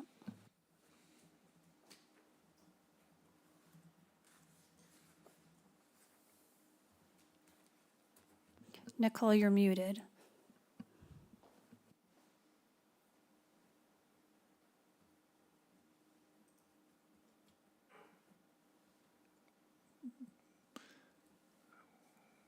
Ms. Stern, you may be muted. We can't hear anything you're saying if you're speaking.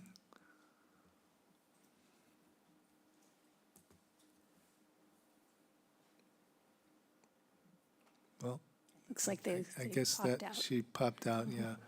I'm just going to make one other comment here, and that is, I'm not sure I understand the answer. Okay, Oh, there you are. I'm Okay, go unmuted. ahead. Here I am. Thank you. I didn't have that option for some reason, but thank you for your patience. And I do agree with the board to leave it at the speed limit it's at, because I was waiting for someone to talk about, have we had accidents? Have there been injuries? I haven't heard anything about that. So until there's a reason other than maybe some people do speed a bit, but most people kind of follow the rule, 40 miles, whatever it is, 30 miles. So I'm on board and I agree. Let's see how it goes. Thank you. Thank you. The comment I was going to make was, I'm not sure I understand the answer to the question about the 17,000. Given what we are hearing now and what we've heard, albeit, from a few members of the public, if we stuck with just the sign, leave it at 30 and do the first proposal, the signs, I would like, first of all, to have the chief mention that for a little bit more money, we could have all of them providing data, not just the portable ones. And maybe we might have another one or two. I would like to maybe think that we're going to dedicate something more on the order of 70 or 75,000, if we could use the 17 that you're talking about, to let the police department make a selection of signs, LED signs and locations that's just a little bit more comprehensive than what we have on the table here. I don't know how people feel about that, but. Mr. Chair, so I know DPW Director Rob Faley is on. Rob, if you want to weigh in on the 17,000, if it's allocated for signs around town, or if it could be transferred over to use for the electronic signs. So, yeah, Rob Faley, Director of Public Works, thanks for having me. So I believe it's $12,000 is the budget line item for this year, and that includes all signs. So if a motorist takes down a stop sign at an intersection, or if there's a request going for the Traffic and Safety Committee, that includes all signs in town for the year. So this would be above and beyond what our normal budget is. So the money is not available. I mean, we wouldn't necessarily dedicate it to this because you got to have a reserve for repairs and replacements. Correct. I mean, towards the end of the fiscal year, we can analyze what's remaining in the budget, and we can certainly put that money towards it. But that's just for our normal sign budget. No, I'm not going to pound on the table over it, but I'm with the board in terms of going with option one here. Go ahead, Corey. So in light of the 12,000, which I guess we probably don't want to kind of interrupt, are we still looking to bump up the 60 a little bit more? But I do think, getting the devices with the data collection has the best bang for our buck. That's what we're looking for. We want data. I agree. I would be So- inclined to bump the appropriation up $10,000 or $15,000 to make sure that all the signs were giving us data. Chief, is that a reasonable number to be talking about here?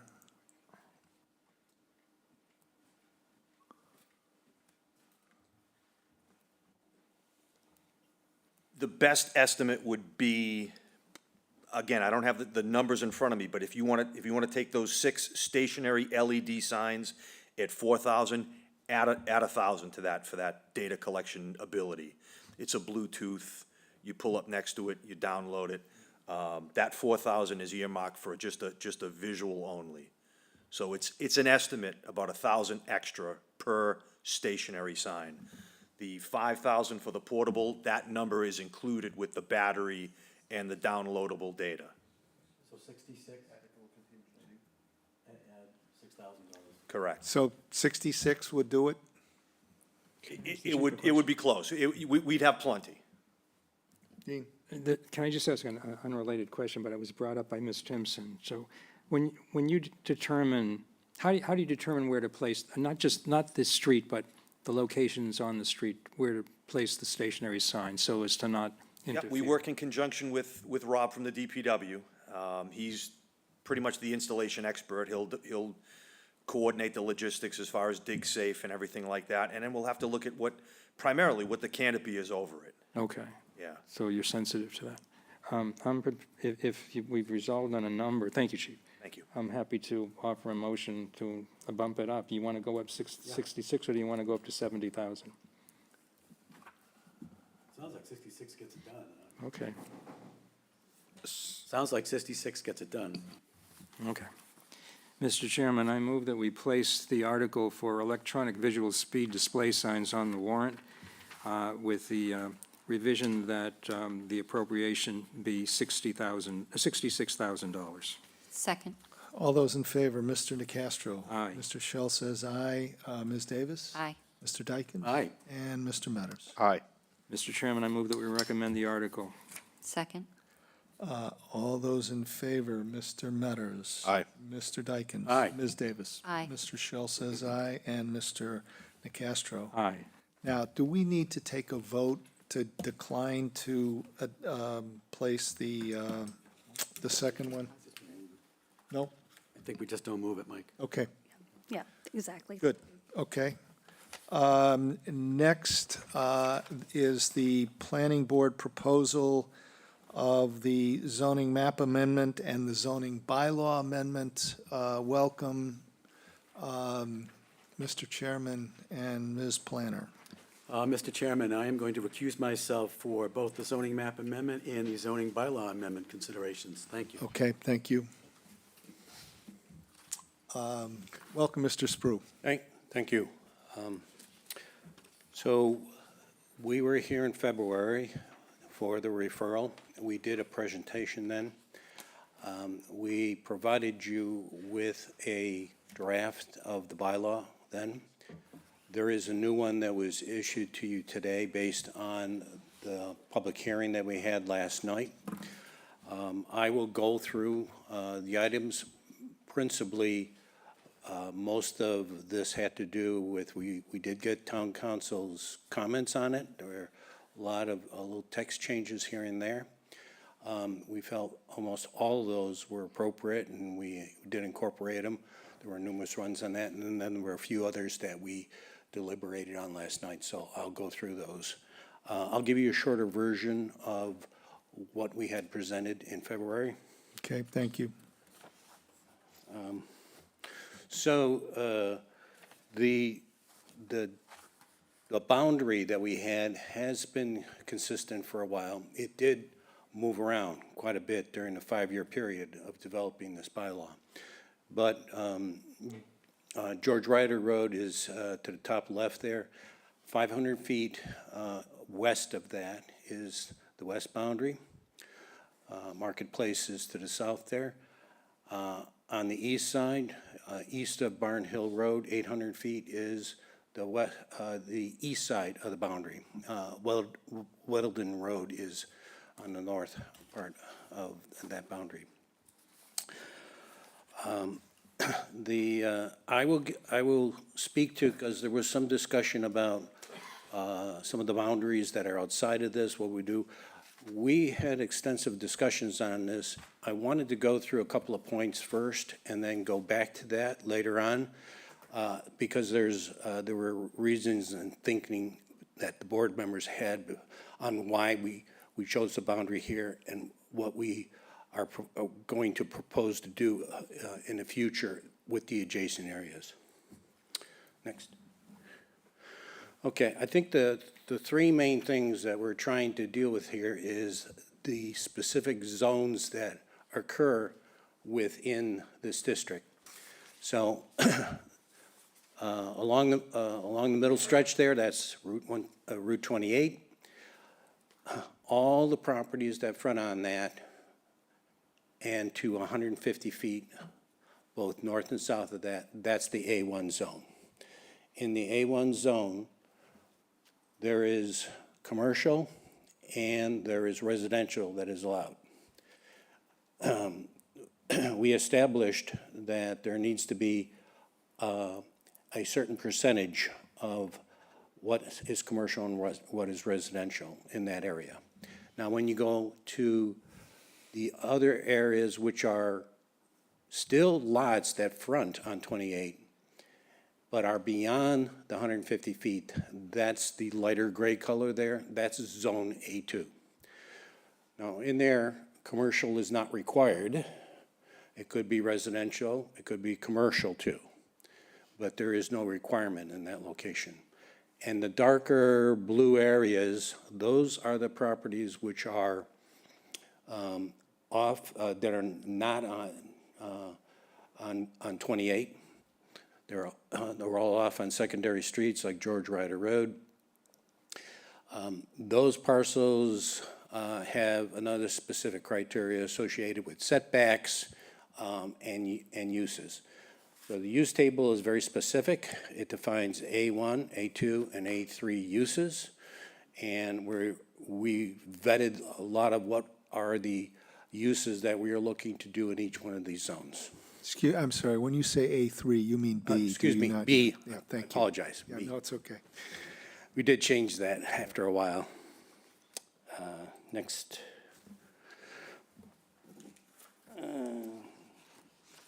Did we have this slide in here or no? No, we didn't have that? We just went through that. I haven't talked about that. Actually, why don't you go back to the other slide? We did a build-on analysis of the draft that we had prepared in June of 2024. That was done by the BSC group. We learned, they presented that to us in September of 24, and we learned quite a bit then. We thought the proportions and what was established by the criteria that we had, it looked like it was too skewed to the residential and not enough on the commercial. So after we saw that, we made adjustments to the criteria. We changed 4 different things. One, the A1 zone was increased from 100 to 150. It also required a 50% of the uses that are in the A1 zone to be commercial. We did do an adjustment to the density. The density that was here prior to 2016, when the flex density district was removed, they had a density as high as 12 units per acre. We did readjust that down from the June criteria to 10.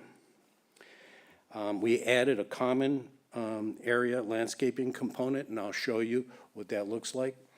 And then we required 2 parking spaces per residential dwelling unit.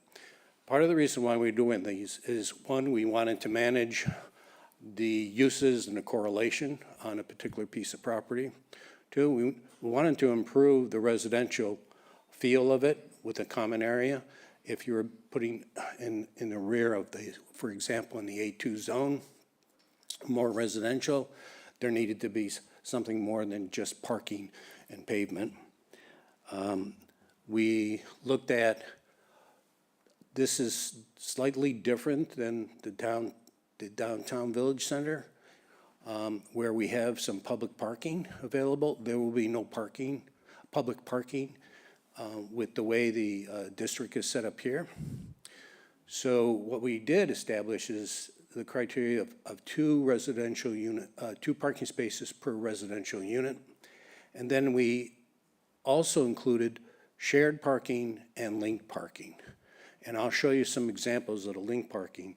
But the whole idea is have it be more like what the village center looks now with some of the links that are occurring. And what happens is you have shared parking that occurs there as part of that. And this is going to create that opportunity, even though that'll all be, private related pieces, but it's going to function and act very similar to what we see downtown. So we asked Union Studios, we made these changes to the bylaw after that build-out analysis occurred, and we asked Union Studios to create some images of this, of what it would look like. I'm not quite sure if we showed these last time, but what I'd like to do is just walk you through quickly. This is the post office property. The existing building's on the right side of this, which goes pretty much perpendicular to 28 from the front to back. Parking is on the front and on the side. So the building on the front would be a commercial building. We had a couple of different options here. The two buildings behind could be commercial too, with a residential component above, or they could be residential. The rest of the buildings behind that would be all residential. Now, this is 10 units per acre. You'll see that the buildings are essentially 2.5 stories. We allow 2.5 stories when they are affordable units that are built in there. Otherwise, they would be a 2-story building. But the height wouldn't change at all. It's just the living space up in the other half-story. Next property is, okay, so this is right next to the Ocean State property here, just to the east. Very narrow, very deep. So in this case, the commercial building up front, and in the rear, you'll see more of the residential. This is again 10 units per acre. There's a common area here. And on this one also, you'll see that right after the commercial building, there's a drive that goes to the adjacent property. That's linked parking. That's link of the parking area or the property to the next property. This is really critical. There was issues that were discussed with us about traffic and all of that. This is a methodology to actually manage that in a better way. Very much like the town center is now, where much of that parking in the rear is linked, and you can drive all through it before you have to actually get out back to the roadway and into the next property. So as much as we can, we want to link it, we want to share it, and we want to provide as much as we think is viable without changing the actual look of it. And the last one is, this is Chapel property. Again, none of these are proposed. These are all visual images of what it could look like. So no one needs to get excited. In this case, this is 5 units per acre. This is as of right. The lower is all commercial because most of it is all within that A1 zone, and the upper area is residential. So that's what we ended up with. That's what we are expecting the West Chatham Neighborhood Center to visualize and turn into once applicants come before us. There were a couple other adjustments from the bylaw that you saw back in February. I just want to note a couple of what those were. And there was a couple things that were brought up by your board, and I wanted to touch on those too. So predominantly what we did last night is we went through town council's review of it. That came in early March. It was after we had the referral from you. We discussed it before the public hearing, but then we needed to do that again last night just to confirm that the board members were in approval of actually making the proposed changes from town council. Most of those were text changes, clarifications, refinements of the language. There was not wholesale changes by his part. There were a couple things that the planning board made additions to. We noted that, one, we didn't want short-term rentals, but we revised that short-term rental units in existence prior to this bylaw being adopted would still continue to stay in existence. There are some residential properties within the district right now. If they're registered, there wouldn't be a reason why we would want to take that away from them. It was also mentioned at your meeting here that single-family dwelling units is, why didn't we consider it? The board was pretty firm about this, but we actually went back and looked at what, if we would do this, why would we do it? What would be the mechanism? And is it something that would be inconsistent to the rest of the plan? We did learn something. There are a couple of properties within the district. There's one on Marketplace and there's one on Sequatsit. Properties are 14,000 square feet and 11,000 square feet approximately. And when you apply the criteria that we established for redevelopment, those are all in the B zone. The only thing that they would have as of right would be one unit. So that would have made those undevelopable pieces of property. And we felt that that isn't something that we wanted to do. Now, this didn't occur elsewhere. There are other properties that are smaller square footage, but they're all developed. They have single-family residential or some other component on there. So they're pre-existing. They could continue to stay that way.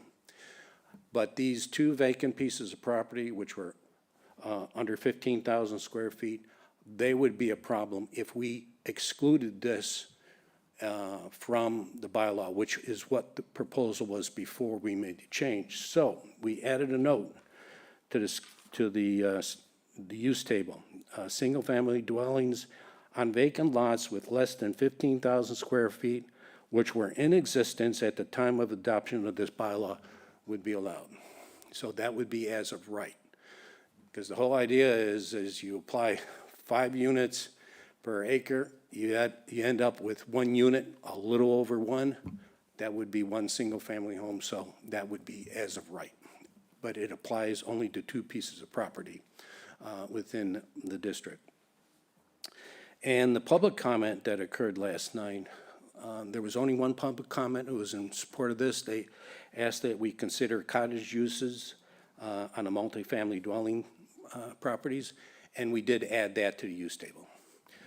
So I think that's it, right? Okay, that sums up where we were from February when we first introduced this to you to where we are today.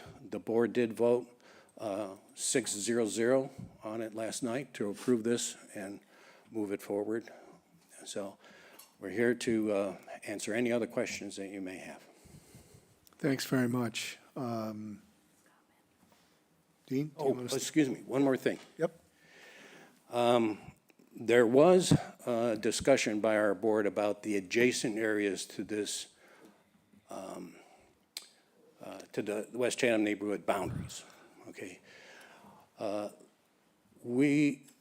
Back in 2016, when the zones were changed between like West Chatham and Cornfield and the Village Center, we removed all of those zones. Those are all R20. So anything that's outside of this village zone would be R20. Now, we felt that that wasn't the right transition. So we were looking as the next step, after we have this boundary all set, is to take a look at those adjacent areas to the village center and create other residential opportunities there. Now, what we were looking there is we weren't necessarily focusing in on commercial. These could be sites that would be, they front on 28. They could be all residential. They could be higher density residential than a single family dwelling. So we felt that those properties, probably to the east and to the west, could fall into that category. That would be the next step that we would do. I know this was brought up, that the Buckley property is one of them. That's exactly what we would be looking for to include as those adjacencies. How large those are, to what extent, that we want to vet that out a little bit. We hadn't done much discussion other than the concept would be there. Again, the reason why we think it's better that it's not included here is we have a criteria that whole first 150 feet has to have a commercial component, it has to also have, a 50% of that, and it sort of defeats the purpose of the transition zone that we were thinking of. Okay, thank you. Were you going to comment, Dean? Go ahead. Just a question or two. First off, I commend the planning board. It's not easy to serve on the planning board. I know you all enjoy your work or you wouldn't be doing it, but it's very painstaking work. It's very detailed work, and this has been a long time in the process. So I really do commend that. 5 years, to yeah. the planning board, and I hope you Longer than that, but 5 years. communicate that to Thank you. to your fellow board members. I just had a question or two about the single-family Sure. exemption. As I understand what you said, you in order to benefit from that, you would have to have already built your house on the lot at the time the bylaw becomes effective. Is No. that- No? No, Okay. if the lot was in existence, Okay, if the lot was in yeah, existence. undeveloped, vacant, and less than 15,000 square feet, then they would fall into the category, they could use a single-family residential to be built on those lots. And there's only two that this occurs on, and that would be as a right, because there would be nothing else that would be allowed based on the use table and the criteria that we've set. I was curious as to how you settled on the 15,000. Are there any that are, let's say, 20,000 or less? Well, if you take 20,000, you would be allowed 2 units. Okay. That's the reason why we picked this category. And we knew that after doing the research, that there were 2 vacant lots that this would apply to. So we certainly didn't want to have that come back on us, that we were passing a bylaw that couldn't be developed. Excuse me, Art. Our Teams component is frozen, so we'd like to reboot our computer and get those participants back. Okay, we'll take a 5-minute pause.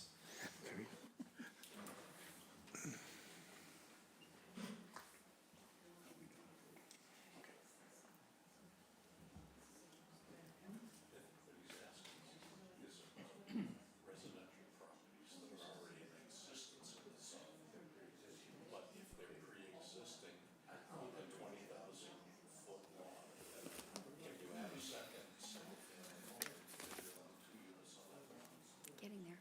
Yeah. This is big.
was, I mean, he picked on the impeachment commentary.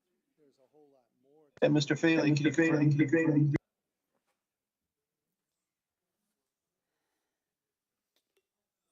we back?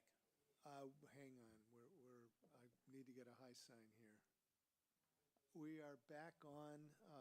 Thanks for everybody's patience. Sorry about that. Please continue, Mr. Sprue. Okay, so the other thing that we did is we added these cottage clusters. So those would be, they almost would look like single-family units, but they would be multiple buildings that would be a little, almost like single-family units on a single piece, on a single lot. So if a lot was 20,000 square feet and it had a criteria that it could go with 2 units as of right, they could put 2 single units on that lot. That's still considered multifamily because it's on a single lot. So that was the cottage cluster concept that we came up with. Or they could have a single building with 2 units in it. So there's a lot of variations that could occur on this.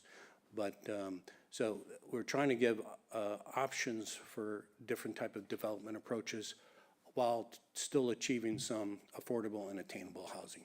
I'll just conclude by saying, as someone who expressed some concern about the single-family issue way back when this first came before us, I think you've come up with a very reasonable solution. I'm going to support this article going forward and let town meeting deal with it. Thank you. Corey, anything? Sure, thank you, Mr. Chairman. First of all, I appreciate the work for the planning board. I've been in your seat before, so I know the law. I know you have. I hope you have more success than my previous board. So just for a couple clarifications for my own personal interest. So we talked about the extension of the boundaries, and I think you mentioned something about parking for the residential units. You're requiring 2 parking spaces Per unit. Per unit. All right, so that would make sense because if you were to extend the neighborhood center into one of our larger housing projects, I don't think we have that two units per parking threshold anyway. So it would be a conflict. I don't think I'll refer to it as the Buckley property. I don't think we have 2 spaces per 1 unit threshold. So that would be a conflict. in itself. Buckley has been varying from about 1.3, and I think the current is around 1.7 or 1.8. Right, but it wouldn't be the 2, so there'd be a conflict anyway. So, okay, so I understand kind of why you don't spread the, There is a waiver allowance to deal with this, and the applicant would come forward and say, you know, we can't get quite to 2, but we can get to 1.7, 1.9, and that would be our mechanism for actually looking at what are they doing to create the development that looks like what we're showing you here as examples, but okay, they can't quite get there with that criteria. So we're allowed some flexibility as part of the waiver process, which is noted inside our bylaw. okay. And the one question I'm gonna probably embarrass myself for asking, because I am a little bit rusty in some of the bylaw issues. On the 2 parcels that were under 15,000 square feet, there's no issues with any type of spot zoning. Because you're such a restrictive. I think I checked this before we had this, and I think, Katie, you said that in this particular case, it's not spot zoning. Why don't you clarify it for me? Thank you, Mr. Planning Board Chair. Katie Donovan, Director of Community Development. So it wouldn't be spot zoning because they're still within the same zoning district, just subzone B, and all of the different subzones have different criteria, so it's a planning tool, and it's also a tool to make sure that we're not leaving properties without development rights. Okay, just wanted, I remember spot zoning conversations throughout the years, and I just wanted to make sure on that one. No, I'm good, thank you. Sheree? I just want to applaud you for your work. 5 years is a long time, plus, obviously. Thank you. A lot of thought went into this. And the way you laid it out, it's pretty easy to understand. I'm really particularly wouldn't even have thought about the linked parking issue, but that takes, pressure off of having to go out on the road and go around to something, or, just utilizing that sounded like really It brilliant could all take day. pressure off of that two spaces per unit too. Okay, but unless you see a big picture associated with this, you can't really make those decisions. If multiple properties are being proposed, or one right after the other, and you see the links that are going on, and you take a look at the parking as a whole, and you say, oh, this could work once you add all of them together, because they're all linked, and they're all shared. So the flexibility on this with the waiver allows us to do that refinement. The idea is we just didn't want, if more people were gonna come there because of the retail, we didn't want to limit the place for them to park and then walk to other places. Thank you. So I'm just going to say a couple of things here. First of all, as you know, I don't think I've missed a single one of your meetings. I don't think over you have, 3 Mike. years. You're amazing. And I'm just, it's really words escape me to say what a job the whole board has done. You've reached out, you've gotten input from the community, you've gotten, a little bit of flack now and then, and you've navigated all of that, and it really is a tremendous achievement, and I really applaud you. I do, and you didn't mention it, I know you're very well aware of it, I'll just mention it as a kind of a, larger picture comment. Last year, the state adopted the Affordable Homes Act, which has in it, among other things, the seasonal communities option for us, and we'll have to decide whether we're going to accept that designation at town meeting. But there are a number of things in there that are attractive if we do adopt the seasonal communities option, and that it made it difficult for you to decide what you were going to do about this, that, or the other as it related to what you were doing here. And I just want to commend you for having navigated that, those shoals as well. But I also want to say that the expectation is, and it should be here as well as on the planning board, that you're going to go back to work and see what happens, assuming we have those tools to work with and how they fit in with what you've done.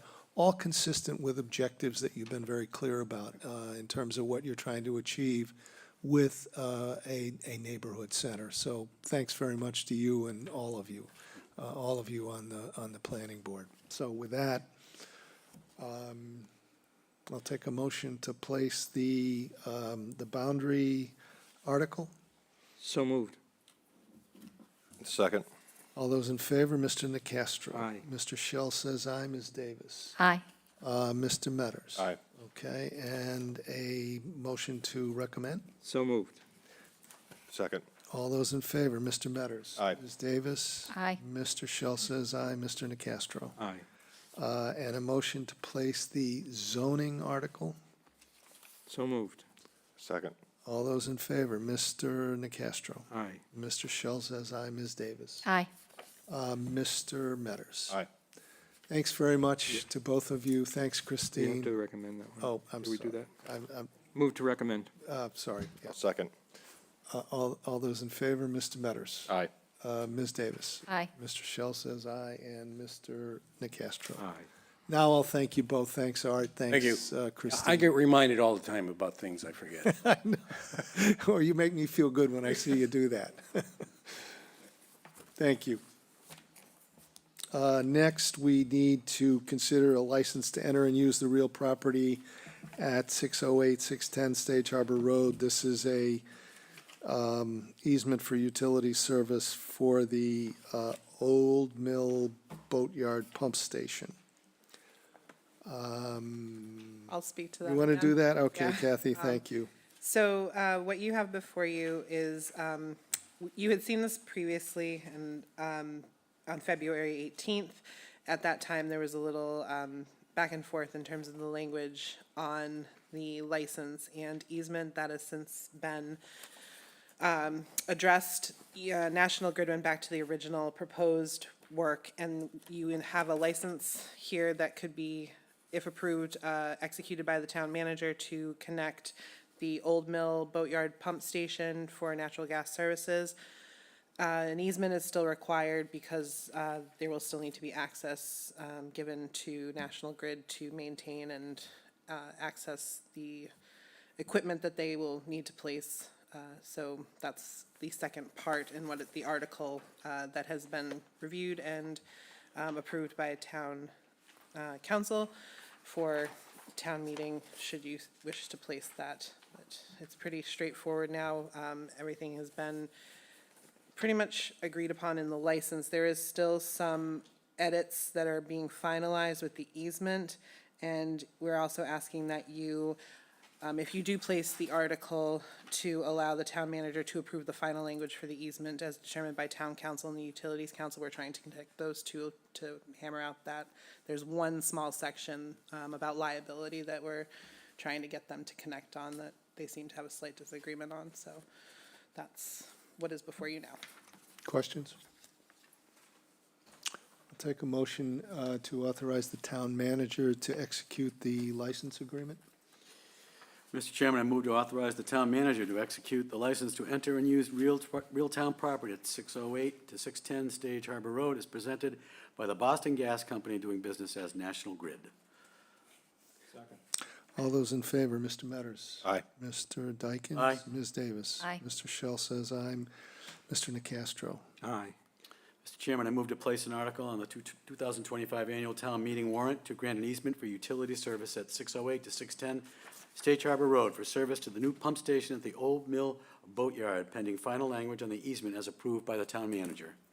Second, Mr. Chairman, there were just a couple of proofing edits I saw in the article before we take the vote. You have it, Kathy. Yes, that has already been addressed. I'm assuming you're referring to where it says Board of Selectmen. Well, I didn't catch Okay. that one, but in the first paragraph, in the fifth line, I'm sorry, the fourth line, I think you want to say premises instead of premise in the parenthesis. And that it also appears in the fourth line of the motion. And then in the explanation, I think it's the second line, it should be 3/18/25 tonight. Other than that, Can we just amend the motion at the end, as approved by the town manager and advised by town council? I think that was the explanation in the first place, yeah. Good. Go ahead. Mr. Nacastro. Aye. Mr. Shell says aye. Ms. Davis. Aye. Mr. Dykens. Aye. And Mr. Metters. Aye. Okay. And I move to recommend the articles as presented. second. All those in favor, Mr. Metters. Aye. Mr. Dykens. Aye. Ms. Davis. Aye. Mr. Shell says aye. Mr. Nacastro. Aye.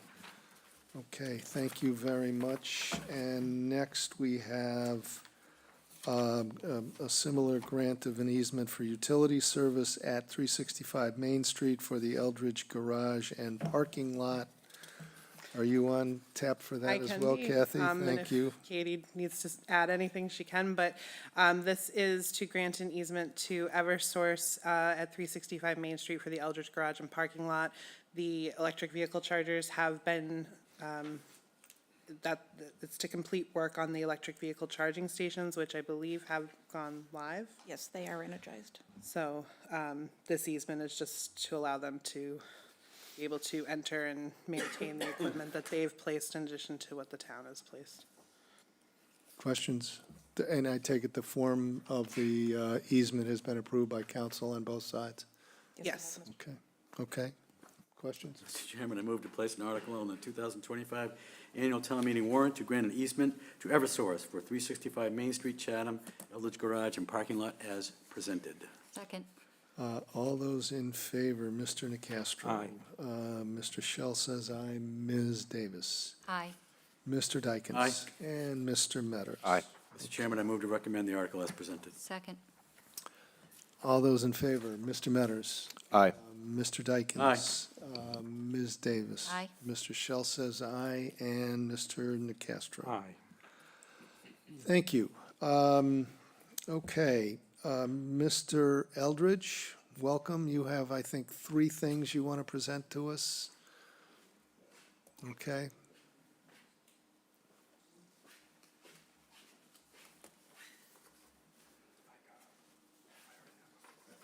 Thank you. Thanks, Thad.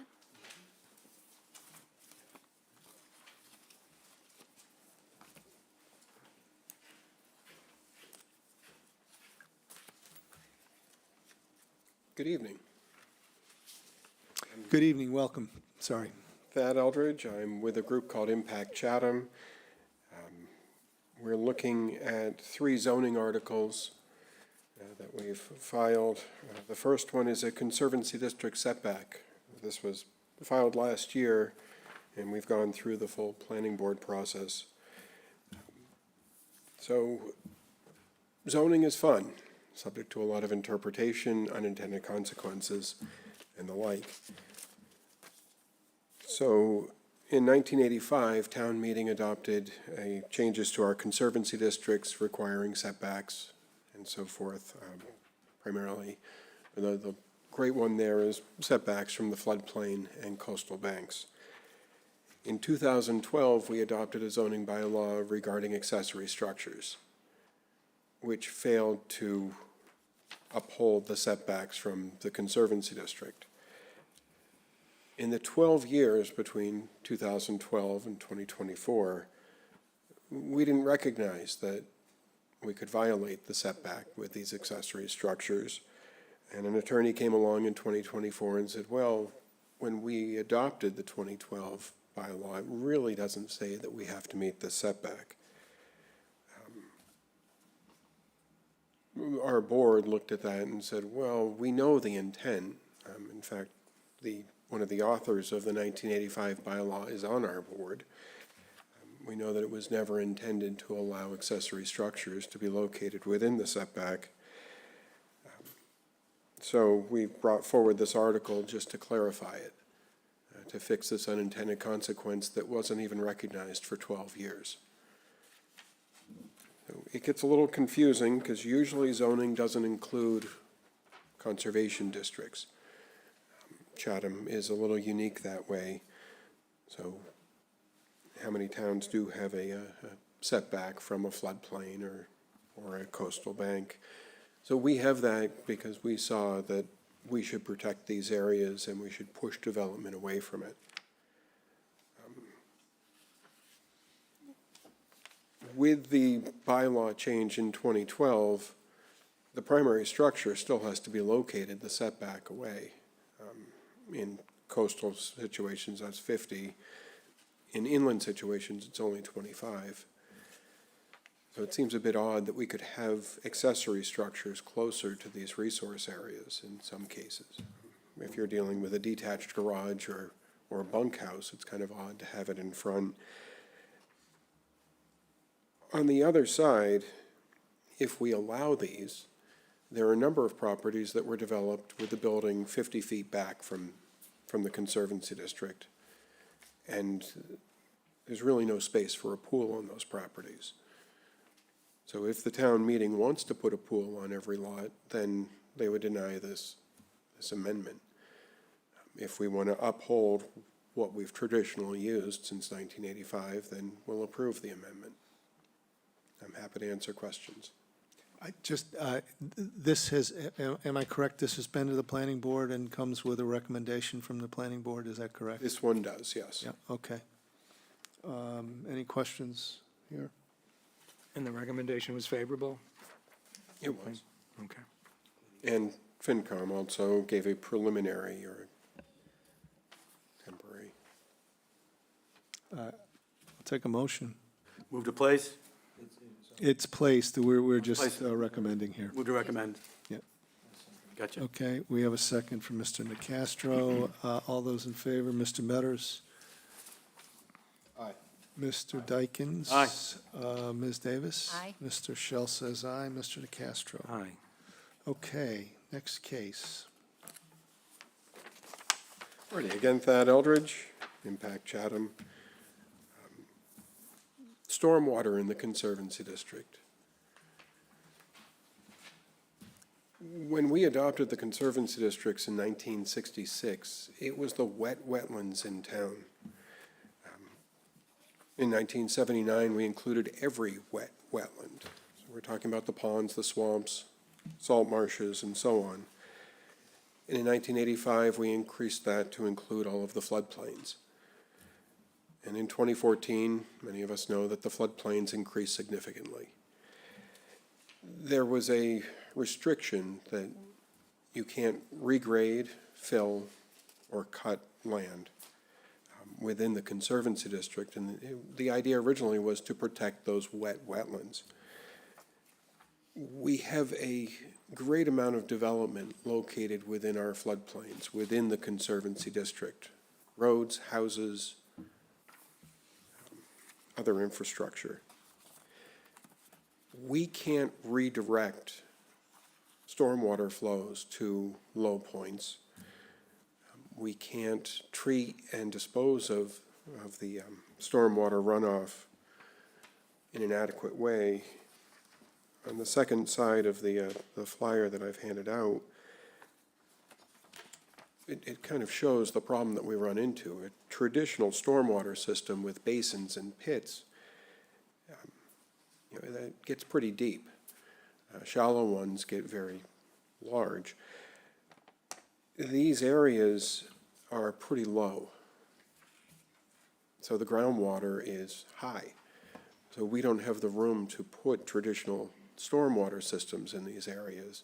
We really have to use what are called best management practices. And that would be bioretention basins, rain gardens, and the like. In order to put those in, we need to cut, fill, regrade, reshape the earth to really accommodate those. So we're proposing just one paragraph to enable people to perform these, to propose these. These will go before the Conservation Commission.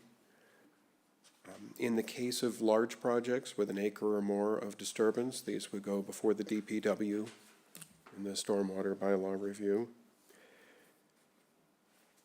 And in here, I've also mentioned, we're already allowed to put septic systems, sewer systems, gas pipes, water pipes, wells. We can put every utility within the Conservancy District, but we can't do stormwater. So we would just like to be enabled to add these to projects.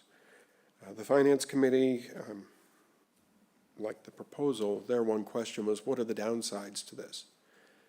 And it would be another tool for developers to seek mitigation with the Conservation Commission for projects. But it's a good tool because it will help to clean that stormwater runoff before it makes it to our water bodies. If there are questions, I'm happy to answer them. Jeff, go ahead. This hasn't been to the planning board yet. I don't believe. Correct. I don't believe it's required, is it? Or there's a public hearing scheduled for There's a what, the public 24th? The 24th. Yeah, okay. So what should we do tonight, in other words? I think our options would be to recommend subject to or to hold off. Do you have a recommendation, Jill? I don't, but FinCom felt comfortable and recommended the Article 800. So I think That was a provisional, wasn't that a provisional or contingent on the select board's action? Either that or contingent on the planning board. I think it would be contingent on the public hearing. Yeah, well, I think we could recommend it subject to a favorable outcome at the planning board. Does that make sense to you? Absolutely. So moved. I hear a second. All those in favor, Mr. Metters? Aye. Yeah, Mr. Dykens? Aye. Ms. Davis? Aye. Mr. Shell says aye. Mr. Nacastro? Aye. And item number 3. Item number 3, again, Thad Eldridge, Impact Chatham. So in 2012, we passed a bylaw regarding exterior mechanical system appliances. Air conditioners, HVAC units, heat pumps, generators, and pool equipment. We would like to modify the bylaw in 3 ways. First is it's at-grade units that apply, are required to meet the setback. If you put one of these units up on hangers, it doesn't have to meet the setback. The purpose of the bylaw was to stop nuisances. Putting the unit up higher is just going to project noise further. So we propose to strike that and allow or require the setbacks for the unit, whether it's low, high, or in between. These units have a special setback. It's just the side yard setback from all sides. So if you're in a R40, you have a 25-foot side yard setback. You normally have a 40-foot setback for your structure. You have a 25-foot setback for these units. I've provided 2 examples of generators in front yards because that's what this promotes. So let's strike that as well, make it meet the same setbacks. The problem with the current bylaw is there's no provision for the weird lots. Now, the current bylaw works well for 3/4 of the lots out there, but about 1/4 of the lots, we run into problems. There's not a great place to put these units. So I've given 2 examples in here. One of them went to the Zoning Board of Appeals. The generator was placed in the front yard in the front setback at the request of the neighbor. The applicant then had to go back to the zoning board requesting a variance, which is a very difficult ask. And ultimately, they had to relocate that generator to meet the setbacks because they didn't qualify for a variance, even though it was better for the neighborhood. The other example is one that I took to the zoning board. It's 2 properties side by side. One of them qualifies for a variance, and we were able to propose a generator along with a sewer pump in the corner of the property, the furthest away from the neighbors. It's up against town property, but it's conservation land that's on the other side of a river, and nothing's ever going to happen with that. So it's the best location for everyone.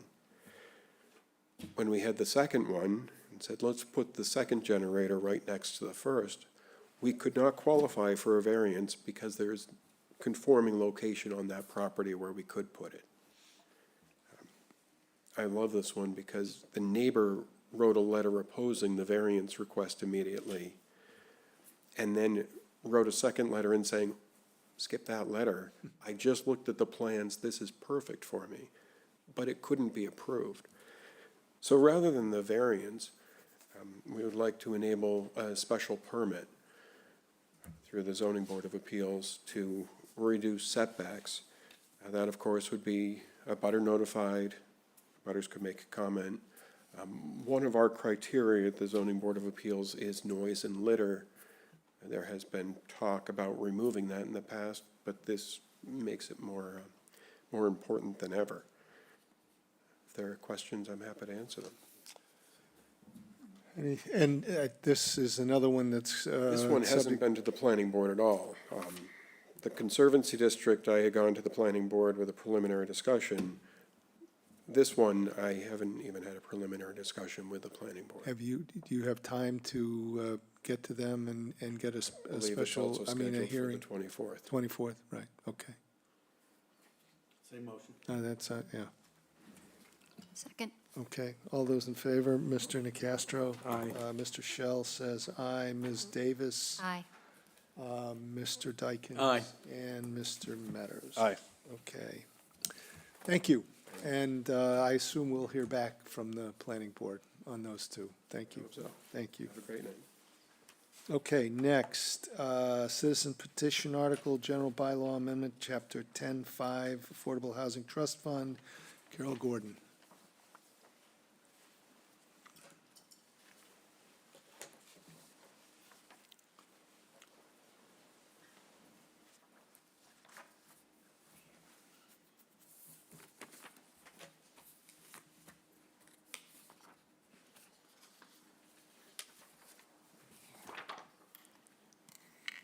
Carol Gordon, South Chatham. Thank you for the opportunity to present our citizens petition. Our petition, we're talking about the one on March 4th, right? Right. Yes, okay. Is in compliance with the Mass General State Law, which requires at least one member of the Select Board to serve on a trust board of trustees. Our petition seeks to limit the Select Board's participation on the Affordable Housing Trust to one Select Board member. We believe that having two members of the Select Board on the Housing Trust has not been in the best interest of the townspeople. As elected officials, the Select Board, we feel, should contain their votes to issues that come before them as a board. One person, one vote. Presently, two members of the Select Board also serve on the Affordable Housing Trust, allowing them to vote twice on the same issue. Once as a trust member and once as a Select Board member. 2 votes for the Select Board member on the same issue. I'm sorry, just to repeat. The chair of the Select Board is also the chair of the Affordable Housing Trust.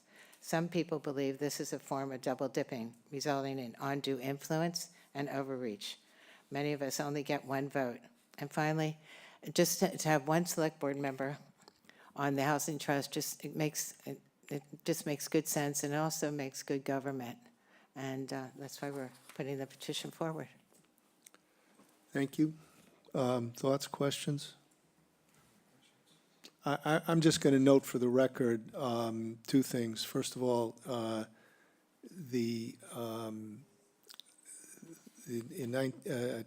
2021, I think it was the first time, 21, yes, 21, town meeting approved and sent to the legislature effectively an attainable housing trust that was intended to be merged with the Affordable Housing Trust and was intended to change the governance of the 2 combined trusts to be as it is today, with 2 members of the Select Board and then 5 members, 1 from the Community Housing Partnership and the other 4 with relevant expertise. That passed by a substantial majority, and it was sent as a home rule petition to the General Court. Got no action. We resubmitted it again in 2022 with that same governance lineup, again approved by town meeting by a substantial majority. And then in 2023, we had the bylaw amendment of 10.5, which reconstituted the board of the Affordable Housing Trust as it is today, which is 2 members of the Select Board and the other 5, as I mentioned. I do remember in 2021 at the town meeting, there was a very substantial opinion expressed by several people, and one in particular I remember was Debbie Ecker, who said that she didn't trust anybody but the Select Board to be doing this, to be handling that. And so I mean, I'm not going to debate this with you. You have your view, and it's fine. I appreciate the But history. I do think that if the objective here is good governance, first of all, there's been a strong expression of support for what we have today, and I actually would say that I think it's important to have some back and forth. Maybe that can be addressed by just as well by 1 member as 2. But I did want to mention that as a matter of history. Okay, thank you. Yep. Yes, sir. So for clarification purposes, we have 2 articles, both citizens petitions. I believe the intent is the February 24th version, because it is a citizen petition, it has been certified, it goes to town meeting, it does not necessarily have to be acted upon. But is that the mechanics? That's right. So that That's it- exactly So we right. don't need to take any action on this. We can, we don't necessarily have to take any action on that version tonight. No, we tried to withdraw that one, but Right, but the mechanics was, Exactly. right. So we're basically focused on the March 4th, 2025 certified version that is before us tonight. Right.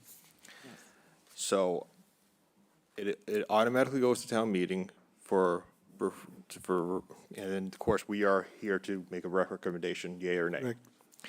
So, I am actually gonna support this, and it's because I respect what has been put in process. There's been elements to the or the makeup that I have concerns with.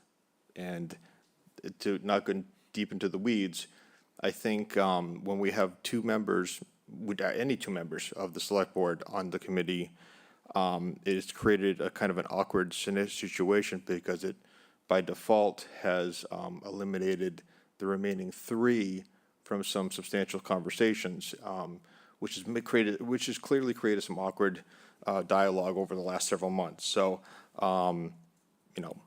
I do think the language presented before you may be a remedy toward that. So I will support it, but I definitely think the voters should weigh in on this, so. Absolutely. Thank you. Yeah, Shereen? I'm going to just remind the board about how we were structured before. We changed we changed into the new trust. It was exactly the same. The select board had a vote and the trust had a vote, and there was never any real issue around this.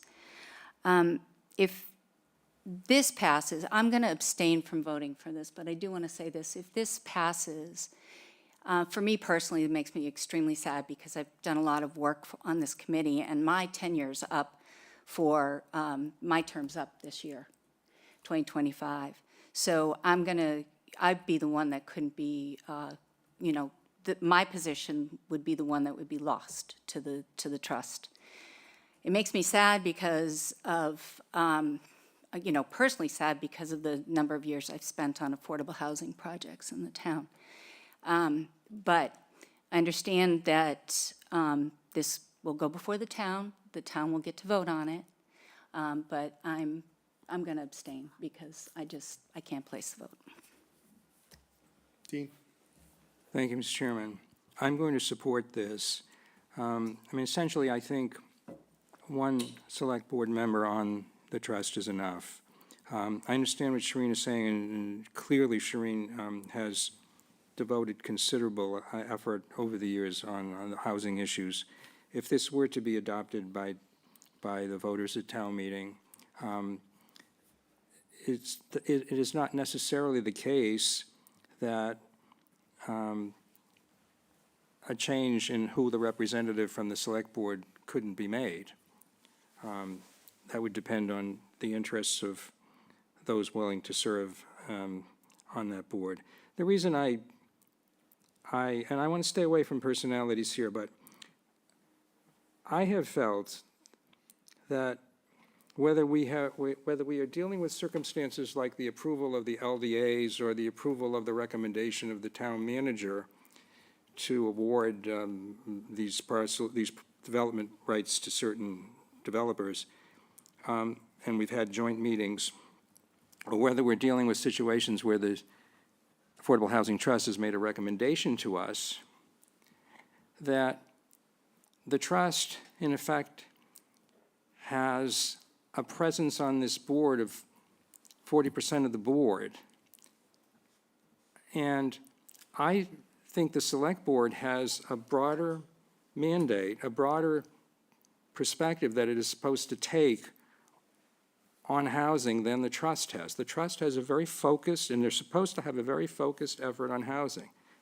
Our purposes are different. And at times I felt as though the select board I know this was not the intention, but I have certainly felt like we have been almost relegated to a subordinate position to the trust. That's putting it very bluntly, but that's how I feel. And I expressed this same position to the Finance Committee recently. So I'm going to support this. And we'll let town meeting decide what they want to do. Thank you, Mr. Chairman. Jeff? Yeah, I'm probably not going to support it. I haven't felt I don't have the same issues that Selectman the Select Board Member Nacastro just articulated. It may, in my mind, I think it may have more to do with chairmanships than two seats. I would hate to lose Shireen's voice on that committee, and any other Select Board member that had the same type of deep interest and expertise. Shireen's been working on affordable housing for a long, long time here. So I think it has more to do with chairmanships than the number of Select Board members. We've had robust discussion on every agreement. We've had robust discussion on every MDA, every disposition agreement, and I don't feel there's an issue. Now, that being said, I do think it should go to town meeting and have town meeting vote their will, and obviously we'll abide by that will, but I'm not going to support it. Thanks. Thank you. Can I just say something? This is not, I recognize all the work that Shireen always does wherever she is and whatever board she's on. And it's not that this is like Shireen will be off the affordable housing. She'll still be a select person, and she still has quite a voice on the select board where it counts a lot. So her opinions, even if she's not on the I mean, I have no idea who will be appointed to the affordable housing. Okay, I have no clue. But if she isn't, or whomever, the voice is still at the select board, and you have the final vote. This is why you're elected to do this. So your voice is always heard. So I just want to. So I appreciate that. And by the way, in substance, I agree with what you said. Characterizing, I mean, Shireen's term is up next on the Affordable Housing Trust Board. That's true. But evaluating this in terms of whose term is up or who's going to be eliminated or whatever, I don't agree with that. I do think, I want to say a couple things. First of all, with all due respect, Dean, I really disagree with you. I think that, frankly, certainly to date, the Select Board has been fully engaged and fully apprised and participated in probably the most significant thing that the Affordable Housing Trust led, which was the 2 RFPs for affordable housing in West Chatham and on Meeting House Road. That there was full participation from both boards. I also want to say that, and I recall very clearly when the change was made in the governance of the Affordable Housing Trust per the bylaw, there was unanimous, the view was unanimous on this board that Shireen should be one of those two people. There was no question about that. Privately, I said to my colleagues that if anyone else wanted to be the second seat, I would not allow myself to be nominated. And I was nominated. I took the job.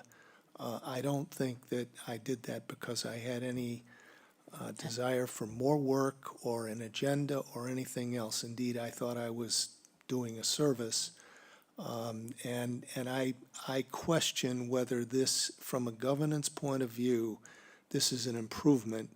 I don't think it is, and of course, I'm not going to abstain. I will vote against it because I think this is more about the decisions that are being considered around housing in town than it is about who's on which board or how many select board members sit on the Affordable Housing Trust Board.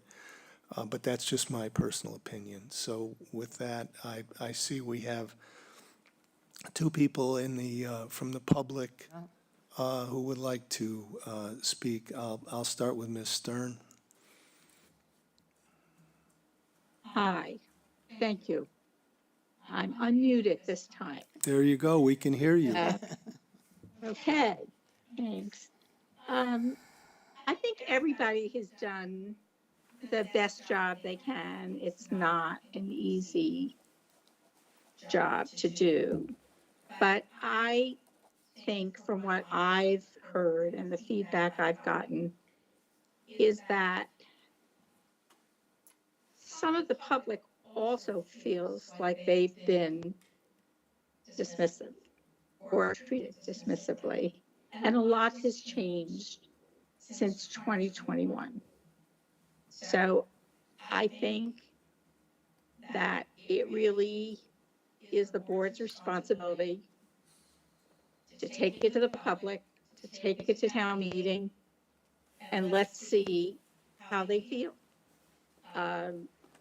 They may decide they want to continue the way it is, or they may decide that they would like to have a little bit more input.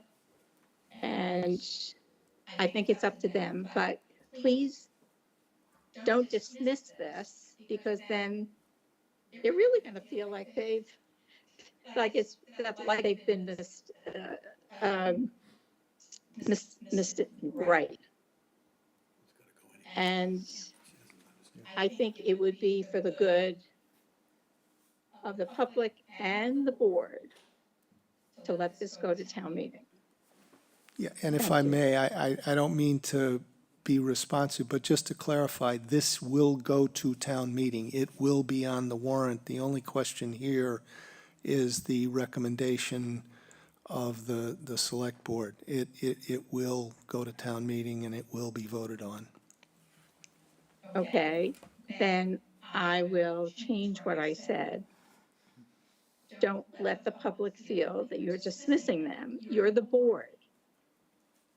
You should be supportive of the public. As I said, a lot of things have changed since 2021. It's your decision, you're in charge, but there's a lot of work to be done in a lot of different areas. And I think you're going to need the public support. So show them that they have your support also.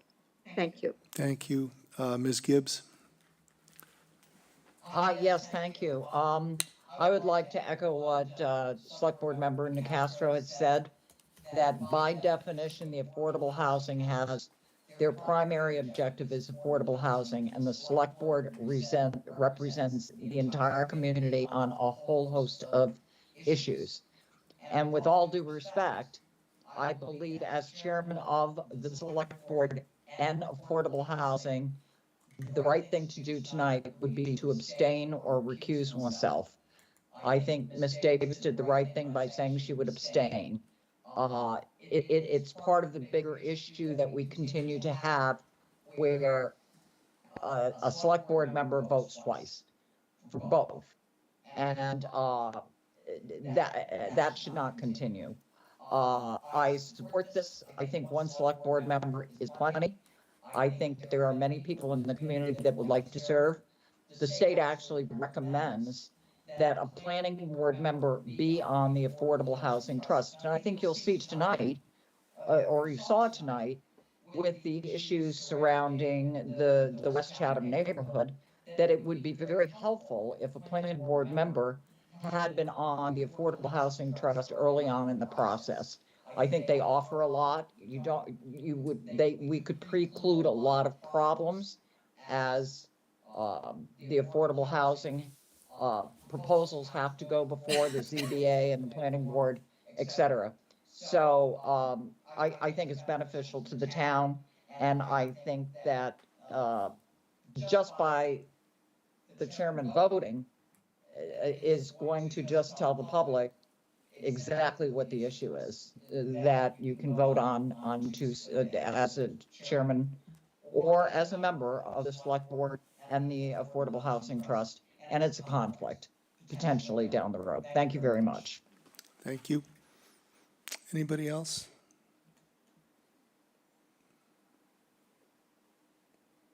So I will take a motion on the question of recommendation. Mr. Chairman, I move recommendation of the article. Second. All those in favor, Mr. Metters? Aye. Mr. Dykens? No. Mr. Shell says no. I'm sorry, Ms. Davis? Abstain. Mr. Shell says no. Mr. Nicastro? Aye. The motion fails 2-2. Thank you. Thank you. Mr. Chairman, that will be reported as 2-2-0 on the warrant. I think 2-2-1. I'm sorry. Thank you. Right. Yep. Yes, that's correct. Next is, we have, I think, let me just make sure here, yes. Mr. Taylor, you have 3 petition articles, citizens petition articles. Do you want to present them? Mr. Chairman, members of the board, Madam Town Manager, you've been going for a long time. I appreciate that. So I'm going to be very brief. Excuse me, you heard the first one last Tuesday, which is the issue of 330 Cedar Street. And Excuse me, I'm sorry, I just, for the benefit of the public, I just want to let everybody know that Mr. Tallerman town council is present, not to debate with you, but just simply to help us if we need it. So please go ahead. yeah, I I'm thought he sorry. was going to be here in person. Apparently, he's here remotely. Again, I see him on the screen. And I'm not going to jump into the weeds on this. I have a couple of, the issue of 330 I raised. I didn't give it a chance, despite the fact that I called the town manager soon after last meeting and had a long talk with her about why I believed his finding was either incorrect, incorrect. And I wanted to have the opportunity to deal with him directly. I didn't get that chance, and it's not going to be an opportunity to debate him on it tonight, and that's fine. So we'll leave 330 because you've heard that full presentation. Okay. I have 2 other Good, ones. Good, thank you. And we'll address the least controversial of them first, and that is simply to adopt the provisions of Massachusetts General Law, Chapter 60, Section 3D, and I'll summarize that for the people that are watching this remotely, or will look at it in the future. That provision provides a mailing to be included with the property tax mailings that go out to all property taxpayers semi-annually. And either on the tax form itself or as a separate inclusion, there is created a little box that any taxpayer, property taxpayer, can check off with a little line beside it that says, I agree or I wish to donate a sum of money, any amount of money, $1 or more, beyond my taxes. For example, let's say my tax bill, my semi-annual tax bill is, let's make a number up, $3,000. I can say I choose to pay $3,500, and that excess, which would be $500 in this immediate instance, is dedicated into an interest-bearing account that the town holds and maintains that is used for the express purpose of defraying the taxes for low-income elderly and low-income disabled taxpayers of the town. It is done through a committee that is established pursuant to this statute as described fully in the article, and that committee includes the town treasurer, the chairman of the Board of Assessors, and 3 citizens who are appointed by the Board of Selectmen. They set up rules and regulations regarding how they move forward with those monies, and those monies are then reserved for only one purpose, and that is to defray the costs of taxation for low-income elderly, low-income disabled persons of the town. You've seen the copy before you. If you have any questions or if you want me to go further, I will, but in a nutshell, that's it. This provision, I believe, has been adopted by Wellfleet. Michael Westgate put a letter to the editors in the Chronicle that suggested, in my reading of his letter, that they had something that allowed Jill James's issue to be addressed The only something that I know of is this piece of Chapter 60, which is Section 3D, other than the piece that we already adopted back in 2017 or 2018, which we used to address the Stony Hill property. You may or may not remember that. That requires a 25% payment, and then that 25% payment of your tax title reduces your annual interest with the provision only that you have to pay off the whole tax title within 5 years. We already adopted that. That's a bylaw.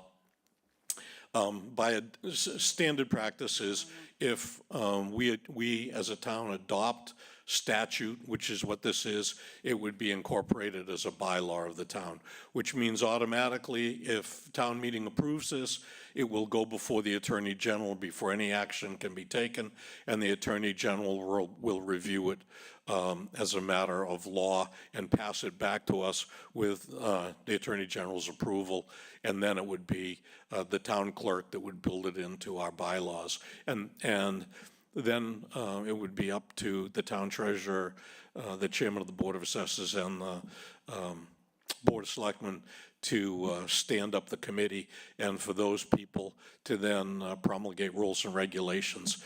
And because these committees are already out there, I'm sure there are templates that could be looked at and reviewed in the early days of the committee's foundation in order to help them not recreate the wheel, so to speak. So any questions? So I just have a mechanical question. When you check the box, if your bill is 3,000 and you want to do 500, you write a check for 3,500? No, you just write the amount in there. Yeah, and you write the check for 3,500. But the check has to Right. include the additional Right. amount. Correct. Okay, that's my other question. Because you're going to return the. I got it. Yep. Mr. Dykens? Yeah, I just had a quick question on does the Chapter 60, Section 3D language include your third and fourth paragraphs? Does it Yeah, include the I taxation drafted committee? this right out of statute, Selectman Dykens. Okay. So all this language is there. You see the part that talks about this, I think the state treasurer has to approve it, or the commissioner of taxation. In compliance with the terms of statute, the town shall develop and deliver with the approval of the commissioner of taxation. That's a component of the statute. Okay, thanks. I think it's great. Thanks. Shereen? Yeah, I really do too. I'm really happy that it's coming before us, and I know that, as you had said, Wellfleet had adopted this a while ago.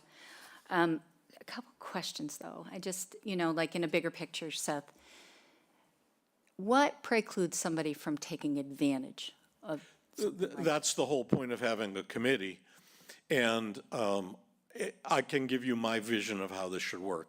Because one of, I think, the biggest concerns in the community, especially the people that are going to need to avail themselves of this resource, it's how do you maintain your dignity? I don't think anybody should be forced in these circumstances to come in public before a board where you have to deal with the open meeting law, and it's going to be televised, and everybody has to sit and say, oh, I didn't know they were, dragging their knuckles through the, bread line or whatever. That's just not right. So my vision is, because the treasurer, as the person who's collecting taxes, knows all the time who's in danger of going into tax title, who's having trouble paying their taxes, it's very easy for them to communicate with these people, and for a member of this committee to visit them, one member of the committee, so you don't have a quorum to deal with, go out, sit down, talk to them. And at that point in time, based on the rules and regs you set up, you can ask to see, what's your income? Can I look at your last year's taxes? There's a lot of things you can do, but the other thing I envision is there's nothing that says you have to pay their whole taxes.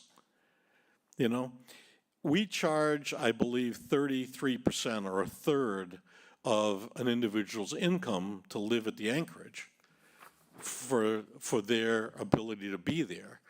I don't think that means it's unreasonable for us to look at a taxpayer and say, you probably could come up with a third of your money unless you have other outrageous expenses, what is it that allows you within your framework to pay? What part can you pay? And there may be some people that really can't pay, and there may be some people that say, look, I've got a $5,000 tax bill every year, and I can pay $2,000.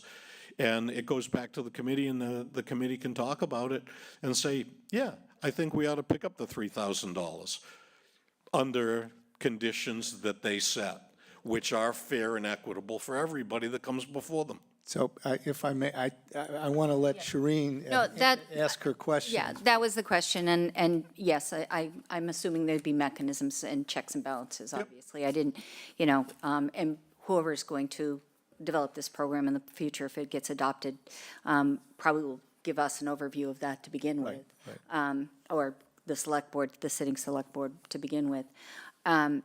So I'm just gonna leave it at that, Park. I really, I'm gonna vote to recommend this. I think it's a really good community-based effort, and I appreciate what you've put together, Seth. Really good. Thank you. And just a quick addition, I think when this committee comes together, one of the things they ought to do is they ought to make it, if the Board of Selectmen doesn't do it themselves, they ought to make it a point of practice every year before town meeting for the chairman of that committee to come before the Board of Selectmen and to talk about how it worked, how much money they had, how many people they helped, and what they saw going forward, so that this information could be made available to the general public so we understand how it's working. I don't think this should hide in a closet at all. Thanks. Well, I just want to say, you've made the sale, I think, if I read my colleagues correctly, so Dean, go ahead, but I think you've made a sale on this one. So Can I speak one more thing quickly just before we Very move forward? quickly. On citizens petitions generally, they have to go to town meeting. And I know that there's been past practice that says you, the board, either adopt it and say, yeah, we like it, or we don't like it. I think that if we contemplate what that does and the effect that has on some voters, I think it can be chilling. And I don't think it needs to be. I think you don't need to take action. I think everybody here agrees with that. I'm not familiar with the practice you're articulating, but in any event, let's get this done. Go ahead. Yeah, I do have a question for town council, but I wanted to, and I applaud you, Seth, for bringing this forward. I think this is a great idea, along with everyone else. I would hope we could, in addition to having a check off on a piece of paper, since a lot of us, and I know I do now, pay my tax bill electronically, whether that option could be available, and, hopefully that's permissible. But that's a detail that can be worked out. I just wanted to ask town council if town meeting approves this, and you heard what Mr. Taylor said about I didn't realize, does it automatically go into the bylaws? And how quickly I guess what I really want to get into, how quickly can we take action if this is approved? Can the select board, immediately appoint a committee and the committee gets moving? I mean, they have to have some money, obviously, but before they can do anything.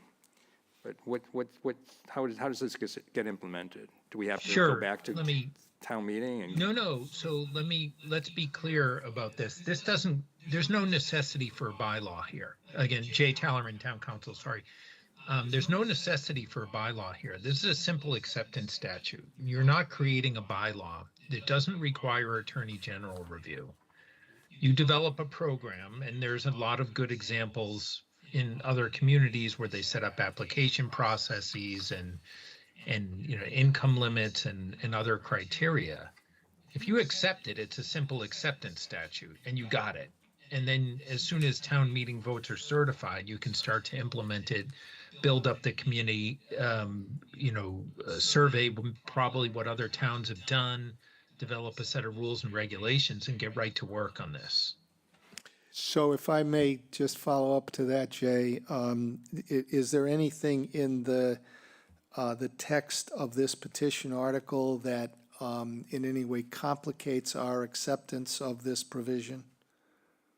No, I didn't so see it. I this mean, is good.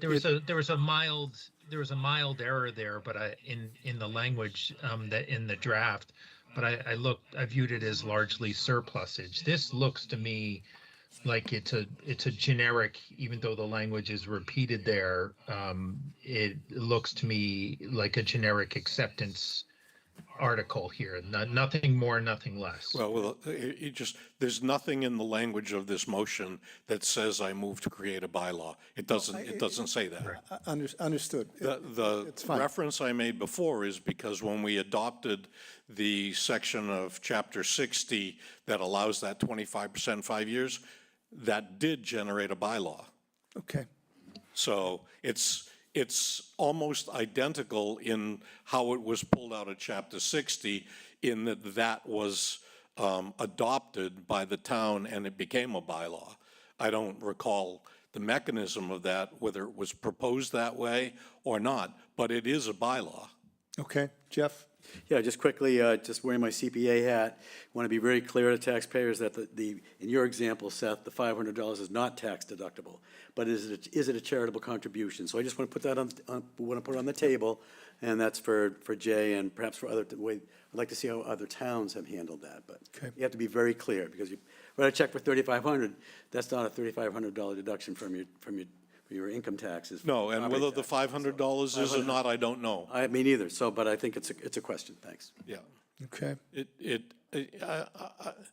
I don't know the answer to that. Jay may have the answer to that or not. I don't know.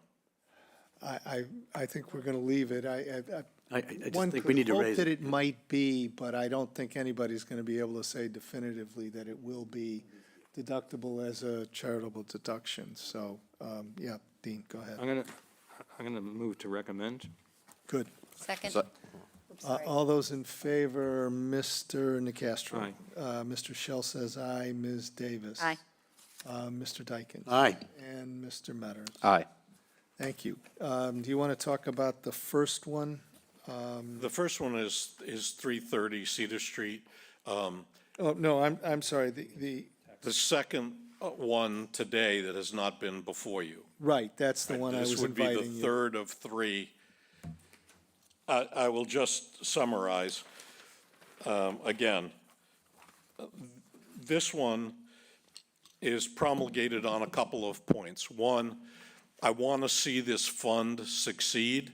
I want to see this fund succeed as quickly as it possibly can, and I always want to make sure that there's enough money in there to meet the needs that are unknown and uncertain going forward.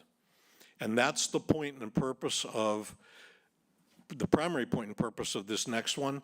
And the secondary purpose is to try to grant the people of this town a greater voice as the legislative body in how their money is spent primarily, rather than having to always be reactionary to stuff that they are fed from the warrant, which they have no part in participating in other than when they get to vote.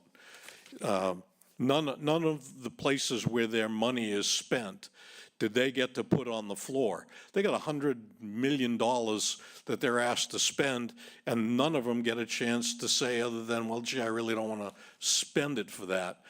This article does a couple of things. One, it would require the treasurer at town meeting to stand up and provide some information. The information would include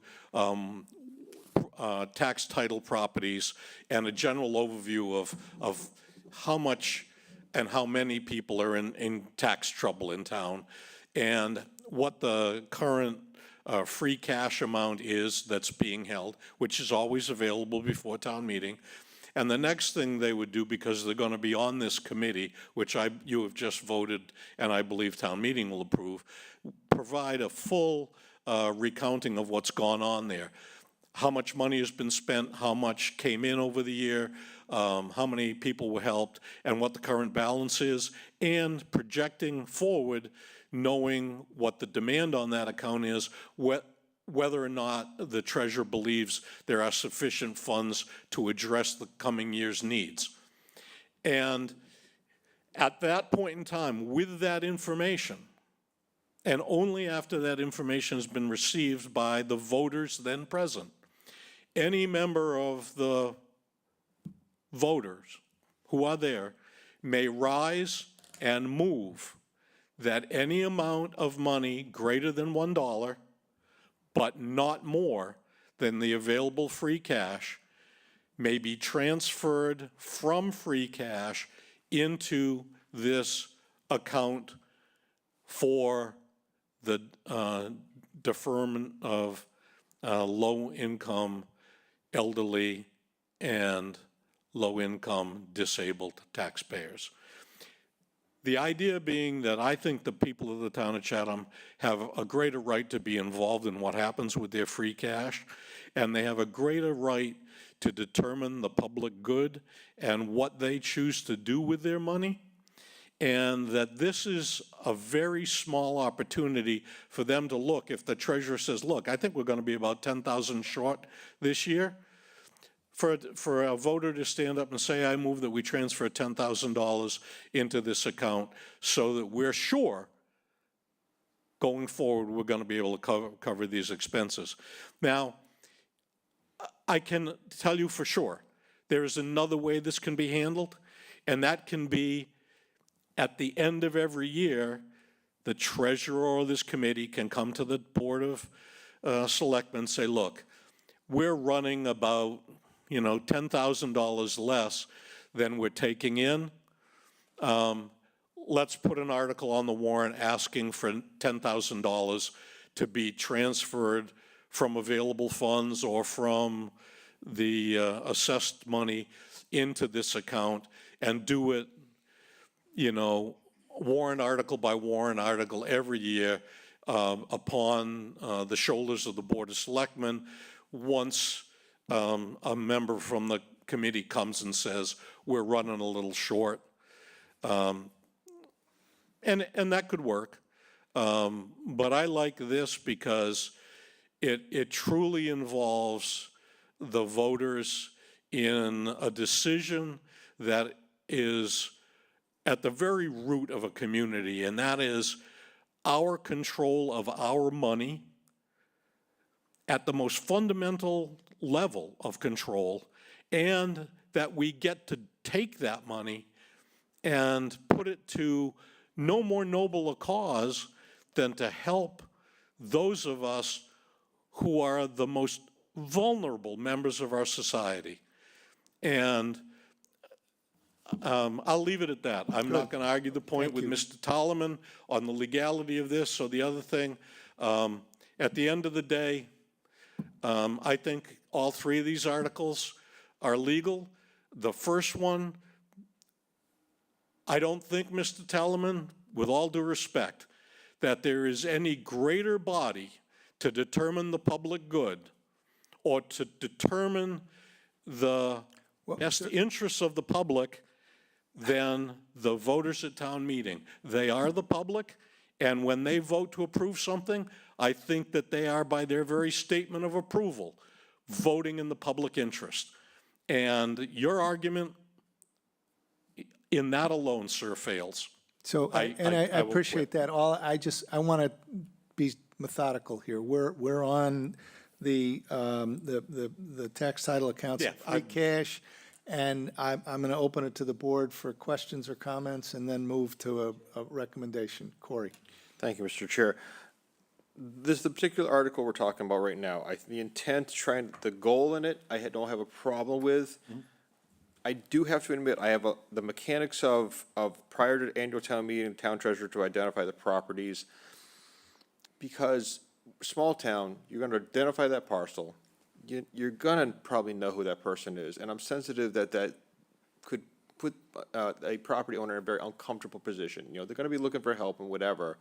But on an annual basis that we're running this list of properties that, people will need help, but we're highlighting it to some level. And I think there's a more subtle, respectable way of handling that outside of the town meeting, beginning of town meeting. So that is my issue with it. I think as a small town community, we should be helping these property owners. I just don't like the mechanics of, at the town meeting, we were writing out this roll call. Because most cases, I know how to identify that parcel to that party or that family. Could I respond? No, I want to, I mean, you've made the case. I'll let you respond, but we can't do this all night. Let me ask Jay if this passes muster as a matter of law. So I had a few concerns.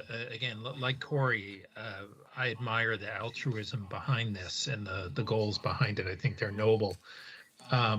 I had a privacy concern that's not strictly legal, but I had a similar concern that could rise to a level of legality, but on its face isn't a legal issue, but the privacy issue. I had a couple of governance issues regarding tying up free cash for the entirety of your annual town meeting and prohibiting the use of free cash at your special town meetings is a real financial handicap for the folks that run your budgets. There is a legal issue here, however, that I think under this language is irremediable, and that is there's the language in here that says thereafter any voter then present at ATM may move to transfer any amount of money that is greater than $1, but no more than the total amount reported in the free cash account to the low income taxpayer assistance account of the town, notwithstanding the concern that they could empty the entirety of free cash, which could run into the millions of dollars and which is necessary for important capital and operating needs.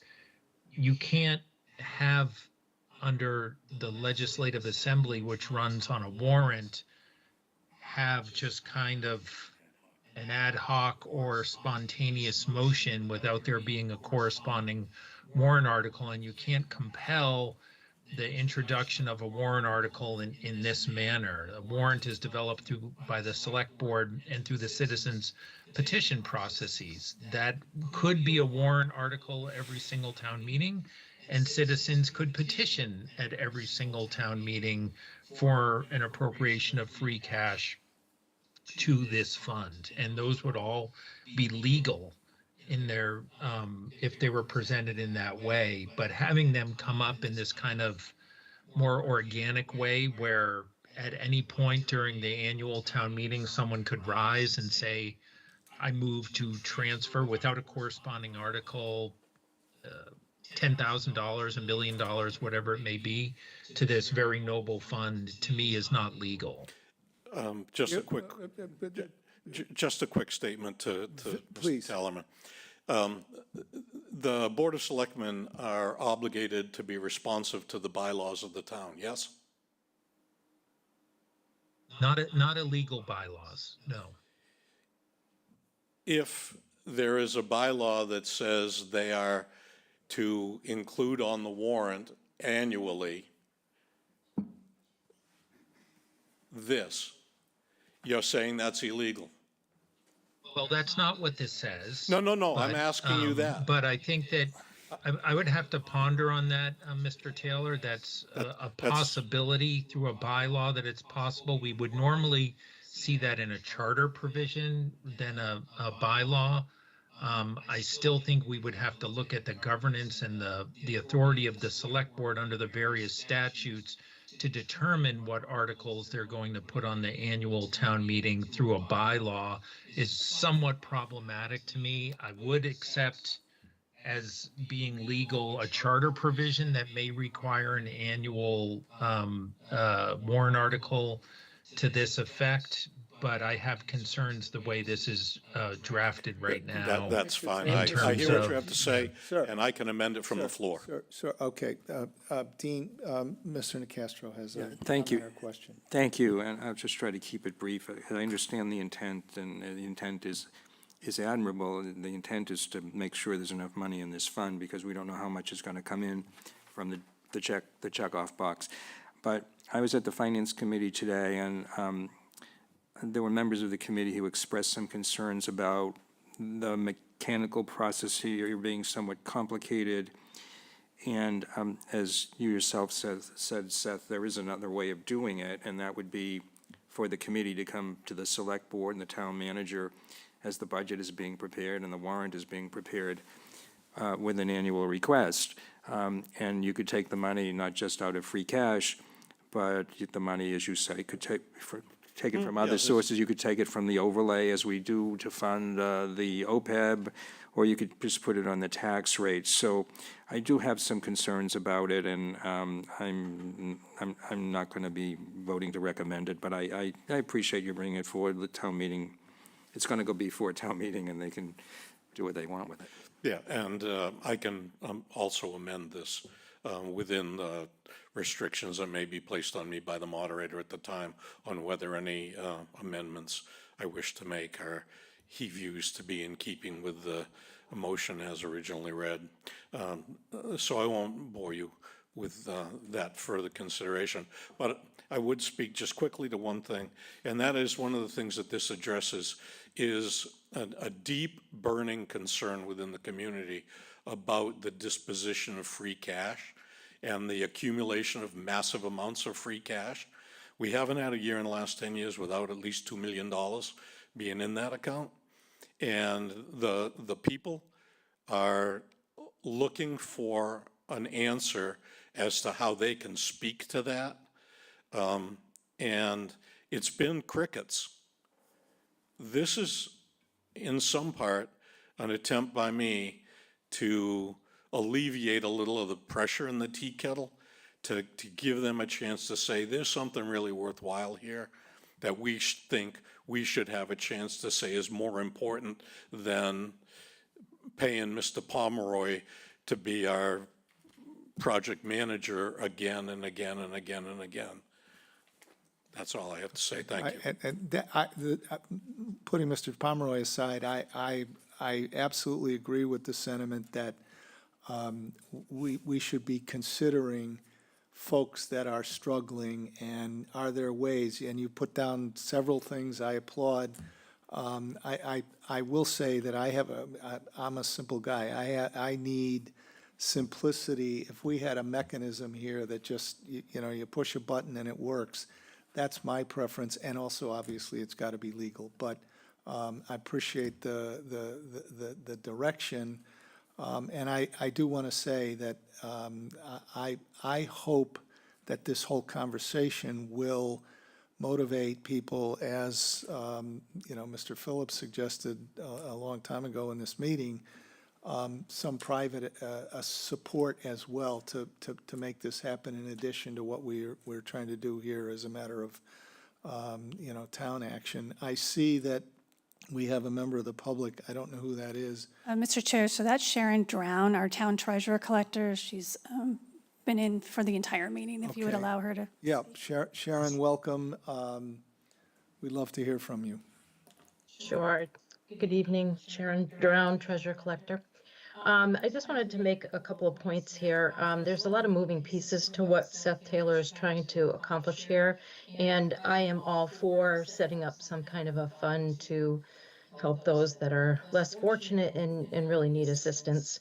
But more so, I wanted to kind of circle back, and I appreciate the commentary about having to disclose property locations and information about the tax status of others. I do not think public shaming is necessary here. Tax title information is public knowledge, but it can be obtained through the office. It doesn't need to be obtained in a public setting. Thank you. Yeah, go ahead. Conceptually, philosophically, I really like what you're doing. I circled that last sentence in the second paragraph, the same one that Jay just highlighted. There are other mechanisms rather than having someone stand up at town meeting. I think we can make it into the budget. I think we can be part of the warrant. And so this needs some work, but conceptually, philosophically, I'm in favor. Yeah, I'm conscious of that, Jeff. Shereen? I'm in favor of the idea of this too, Seth. I look forward to what you're going to amend when you get to the town meeting floor. But as it stands, No, I get it. okay. Okay, so I'll take unless there's some further discussion, I'll take a motion on. Who to recommend? This is on the free cash and tax title. Yeah, Yes, the one we just okay. discussed. Yes. Second. All those in favor, Mr. Nacastro? No. Mr. Shell says no. Ms. Davis? No. Mr. Dykens? No. And Mr. Metters? No. Thank you. And then we do have your last one. I don't think, we've heard, we had a long discussion about that the last time, but we do have the 330 Cedar Street proposal, which will be on the warrant. So I'm going to invite a motion on that one as well. Move to recommend? All those in favor, Mr. Metters? Aye. Mr. Dykens? No. Ms. Davis? No. Mr. Shell says no. Mr. Nacastro? No. Thank you, sir.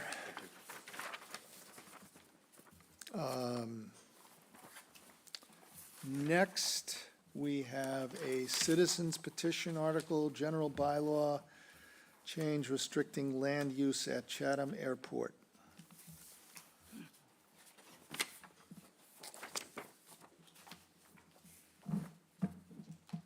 Good evening. Jerry Stahl, Chatham. I'm going to try, I was here last week when a couple of you were not, so I'm just going to try to quickly summarize what I presented last week, and then end with the suggestion that may remove what seemed to present a problem for some of the select board that was here last week.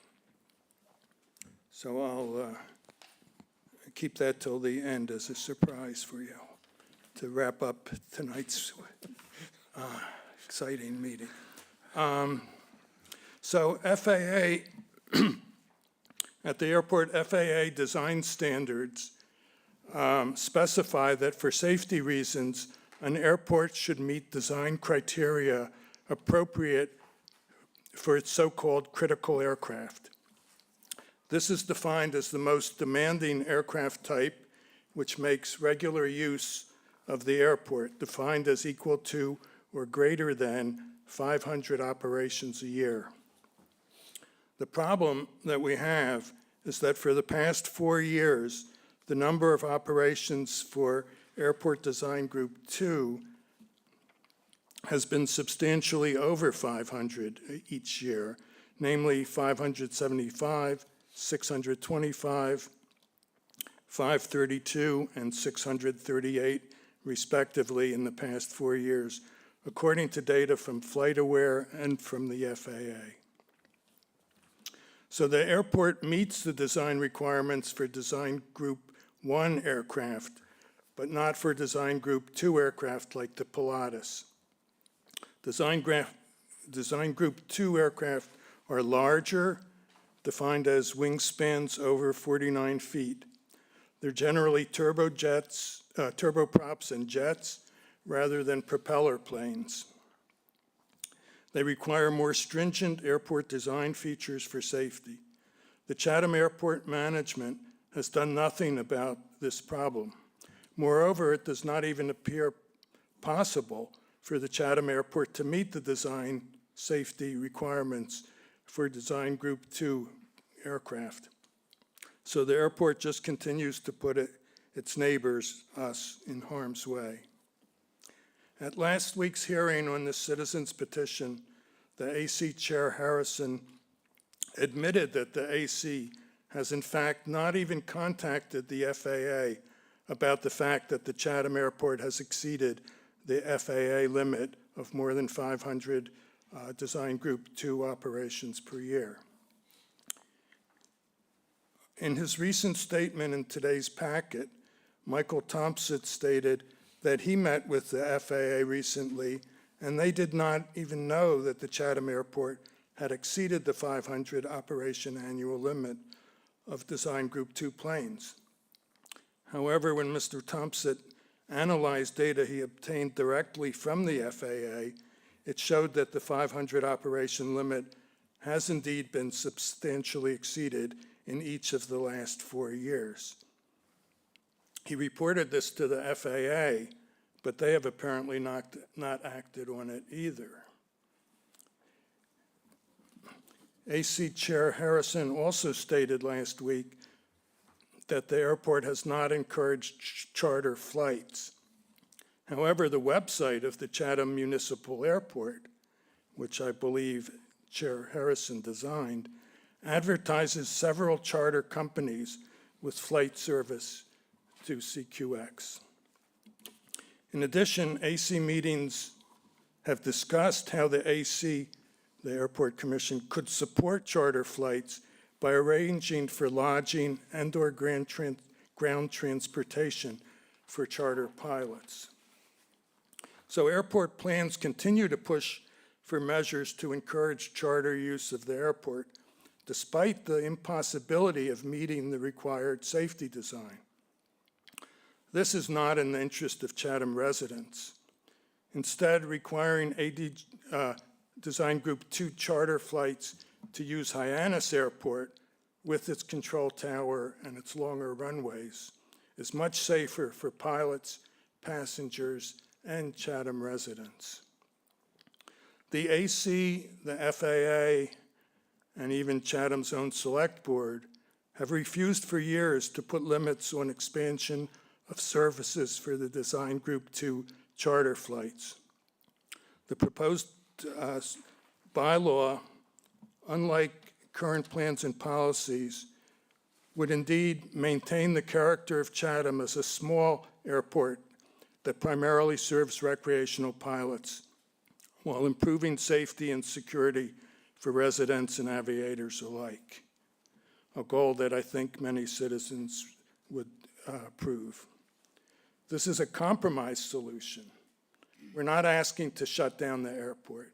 This is a compromise to the airport increasingly impacting the surrounding community without concern for the safety and well-being of residents. So I'd like to end by addressing a concern that Select Board members raised at last week's hearing. The petition signed by many citizens only included the proposed bylaw wording restricting the types of planes that can use the airport.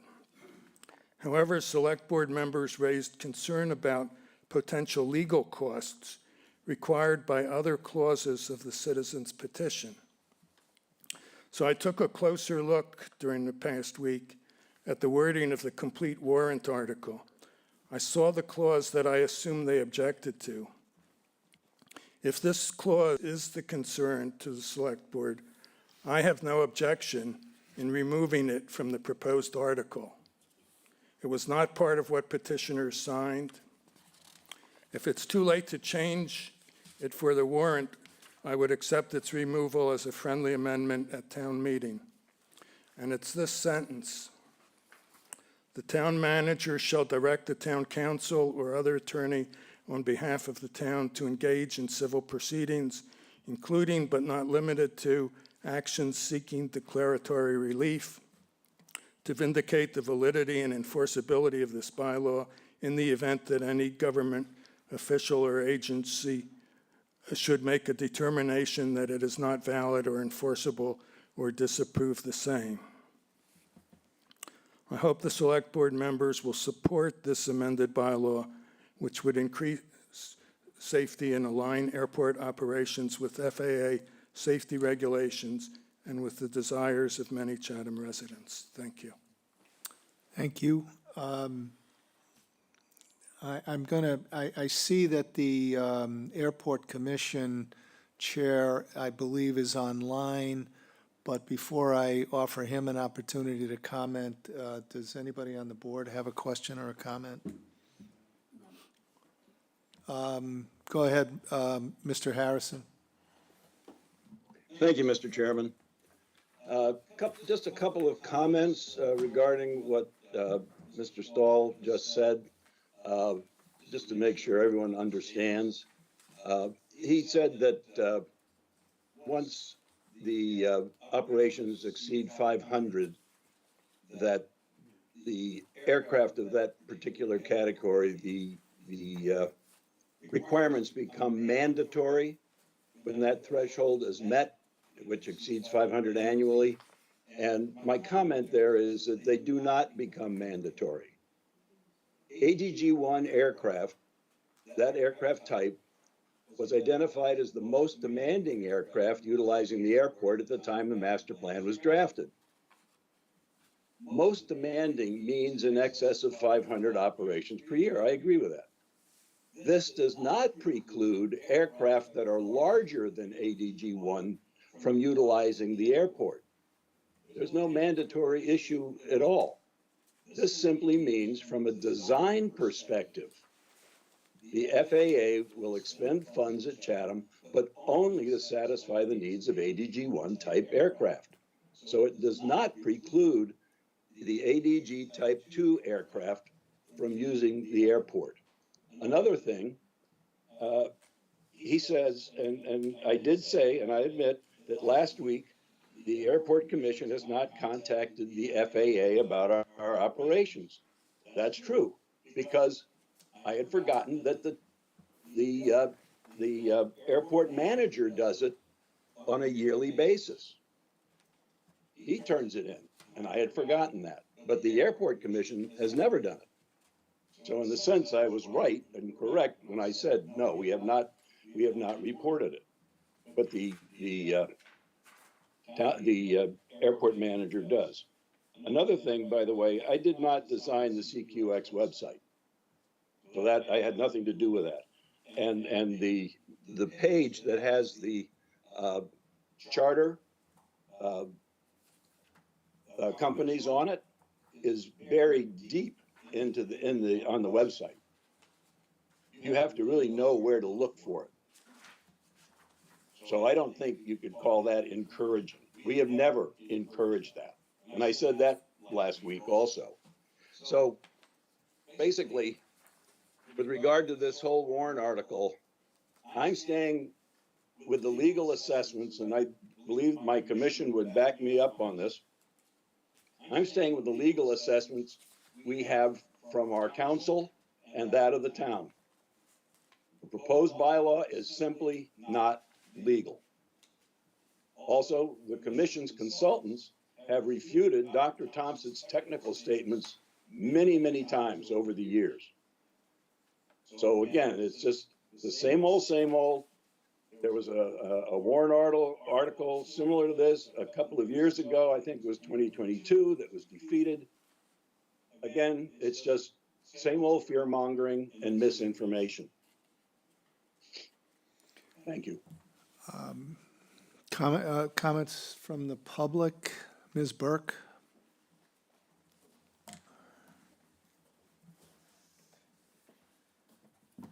Good evening, members. Jan Burke, West Chatham. I rise to hope you will not recommend this article. And the first and most obvious reason, but I'm going to leave this to maybe town council and others, is the obvious illegality of the article based on the federal preemption of the federal aviation regulations entirely control what types of aircraft and how they operate at a public airport. It is well beyond the scope of the town to be getting into the details of what category airports, how many operations, and so forth. But that's not primarily what I want to comment on. I have a different perspective in this. I've been in the land use and zoning business for a long time. And I get, as a resident here, I'm concerned about a technique that's being used here and the problematic nature of this bylaw.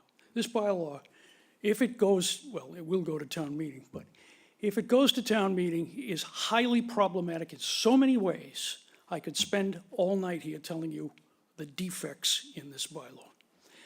Right from the very start, you got citizens petition who signed just a small paragraph, and now we have an article that has all this additional enforcement language after it. Whether or not that's appropriate to go forward or is actually part of the article is not clear.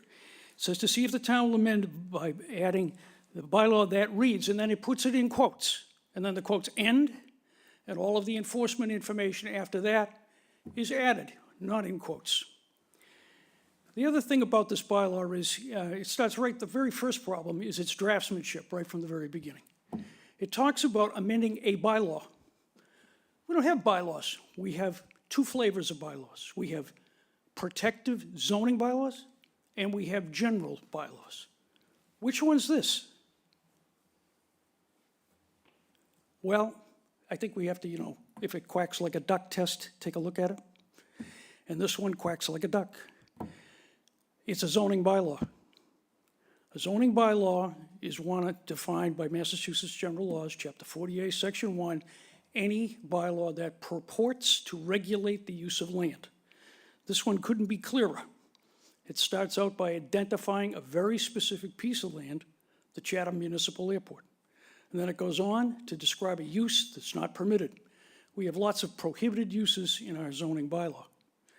So what's happening here is the practice that I'm offended by, and that is the disguising of zoning bylaws as general bylaws in order to avoid the legitimate zoning process for adopting a bylaw that must go through the referral to the planning board, statutory hearing, hearing by the finance committee and recommendations to town meeting, and the required type of vote at town meeting. You all know that, zoning bylaws are adopted on a different basis than a general bylaw.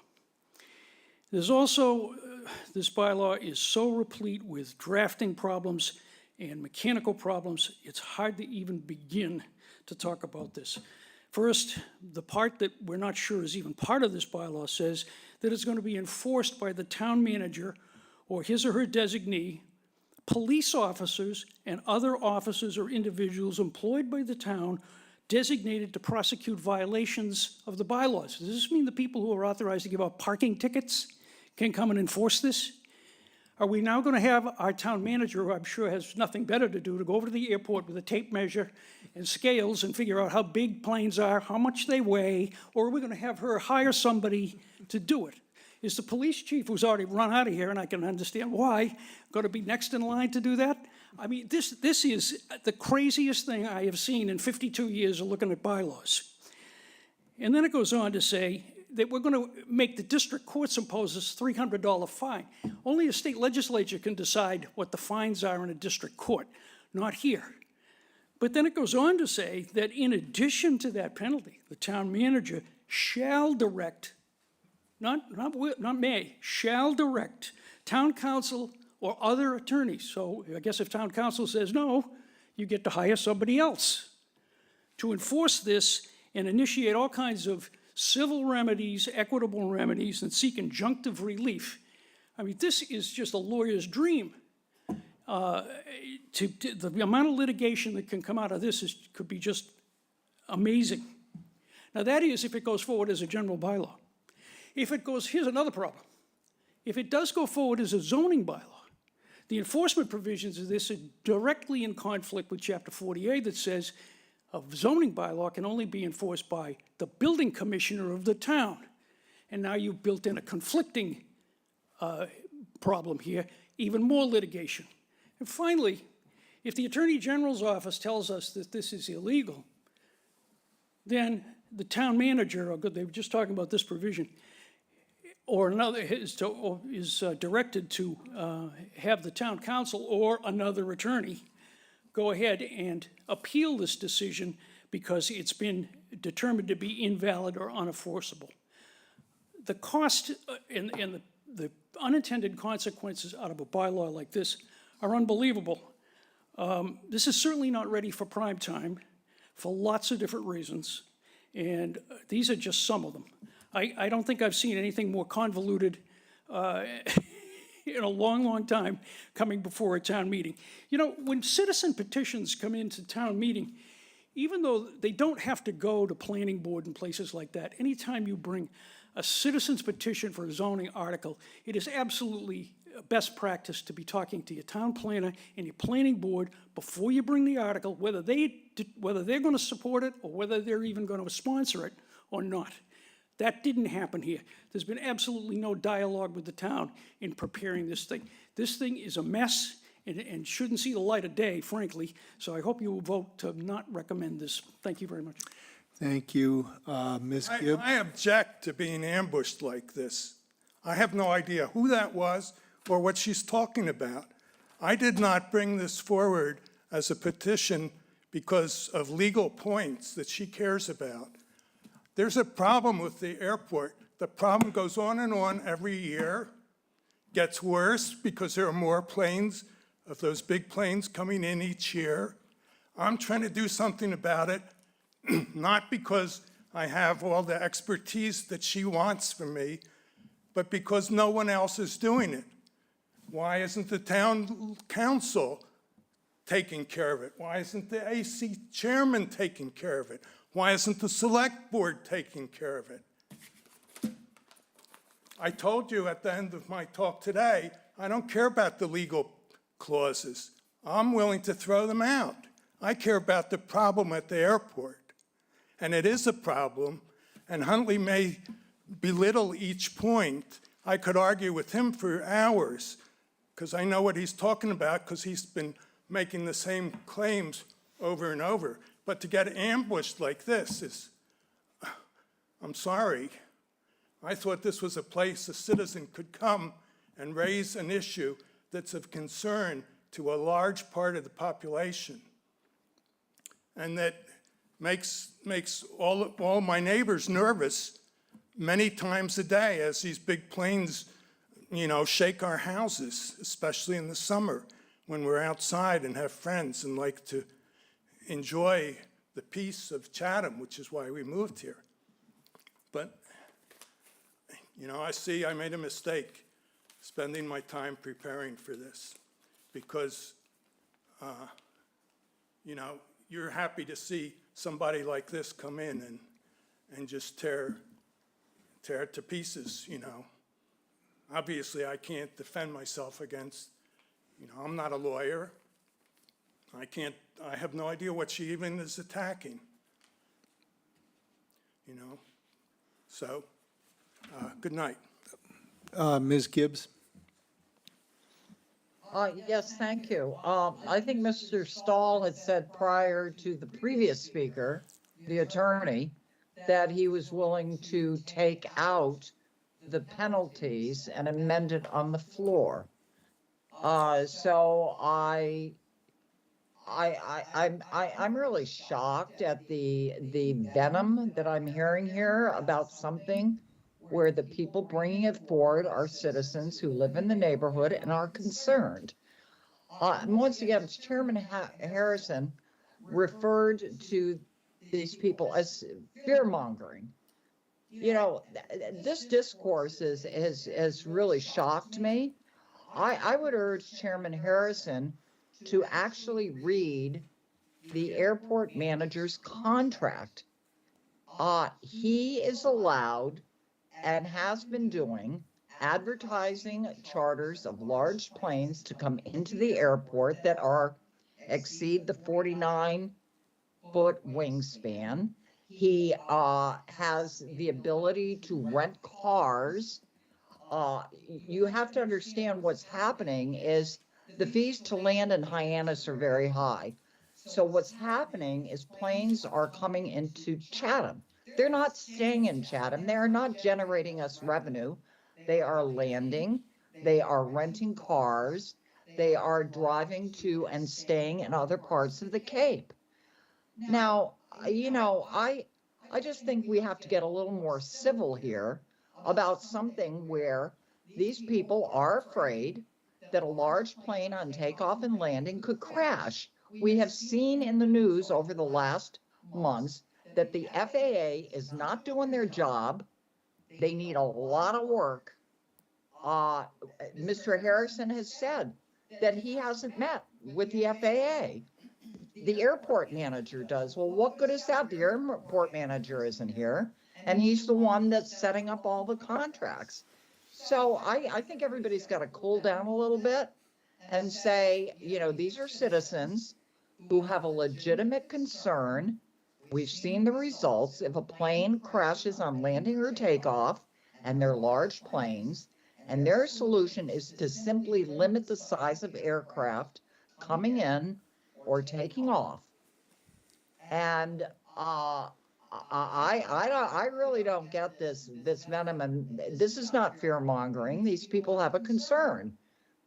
And everything else is passing through, all these other citizen petitions, no problem. Everybody's great with it. What is it about the airport that everybody's so defensive? It's going to stay the same. It's our airport, but it is in a highly densely populated neighborhood. And they are trying to do something to mitigate the possibility of an accident. And I don't get it. They cannot afford the lawyers that the town of Chatham has been able to afford with the 13 pages of arguments. You know, there's a tremendous inequity here when private citizens are just trying to bring something forward and allow the residents to vote on it. I don't live near the airport. I'm not going to get killed if a plane crashes. But I think they have legitimate concerns. And all this legalese is absurd. You know, he's already said he's going to amend it on the floor and take out all the penalties. And I think that's why it was defeated last time. So I would hope everybody cools down a little bit and takes it on face value. And again, I would suggest all of you read the contract and the latitude that the airport manager has for signing contracts and advertising to bring in larger planes and more frequently. And he has the right to renew the contract as soon as it expires. It's a terrible contract in my view. It gives him way too much authority over the airport. Thank you. Thank you. Jay, do you want to comment on, well, anything that you've heard, but specifically the need for legal input into decisions of this nature? So there's something that I was hearing tonight that kind of concerned me, and that is with respect to some of the language that is on what I viewed as a cover memo to the bylaw. And I think there's a misconception as to what should be on the warrant and what shouldn't be, should the select board determine that it's going on the warrant. And that is that the petitions themselves, the signature sheets, contain the small italicized portion that is going on the warrant. That is all that can go on the warrant, because that's all that's on the signature sheets. That cover sheet that has that additional language, which includes the stuff about compelling town council to enforce or sue in the event that the bylaw isn't approved, which would be an illegal use of town council, by the way. That is not before or should not be on the warrant.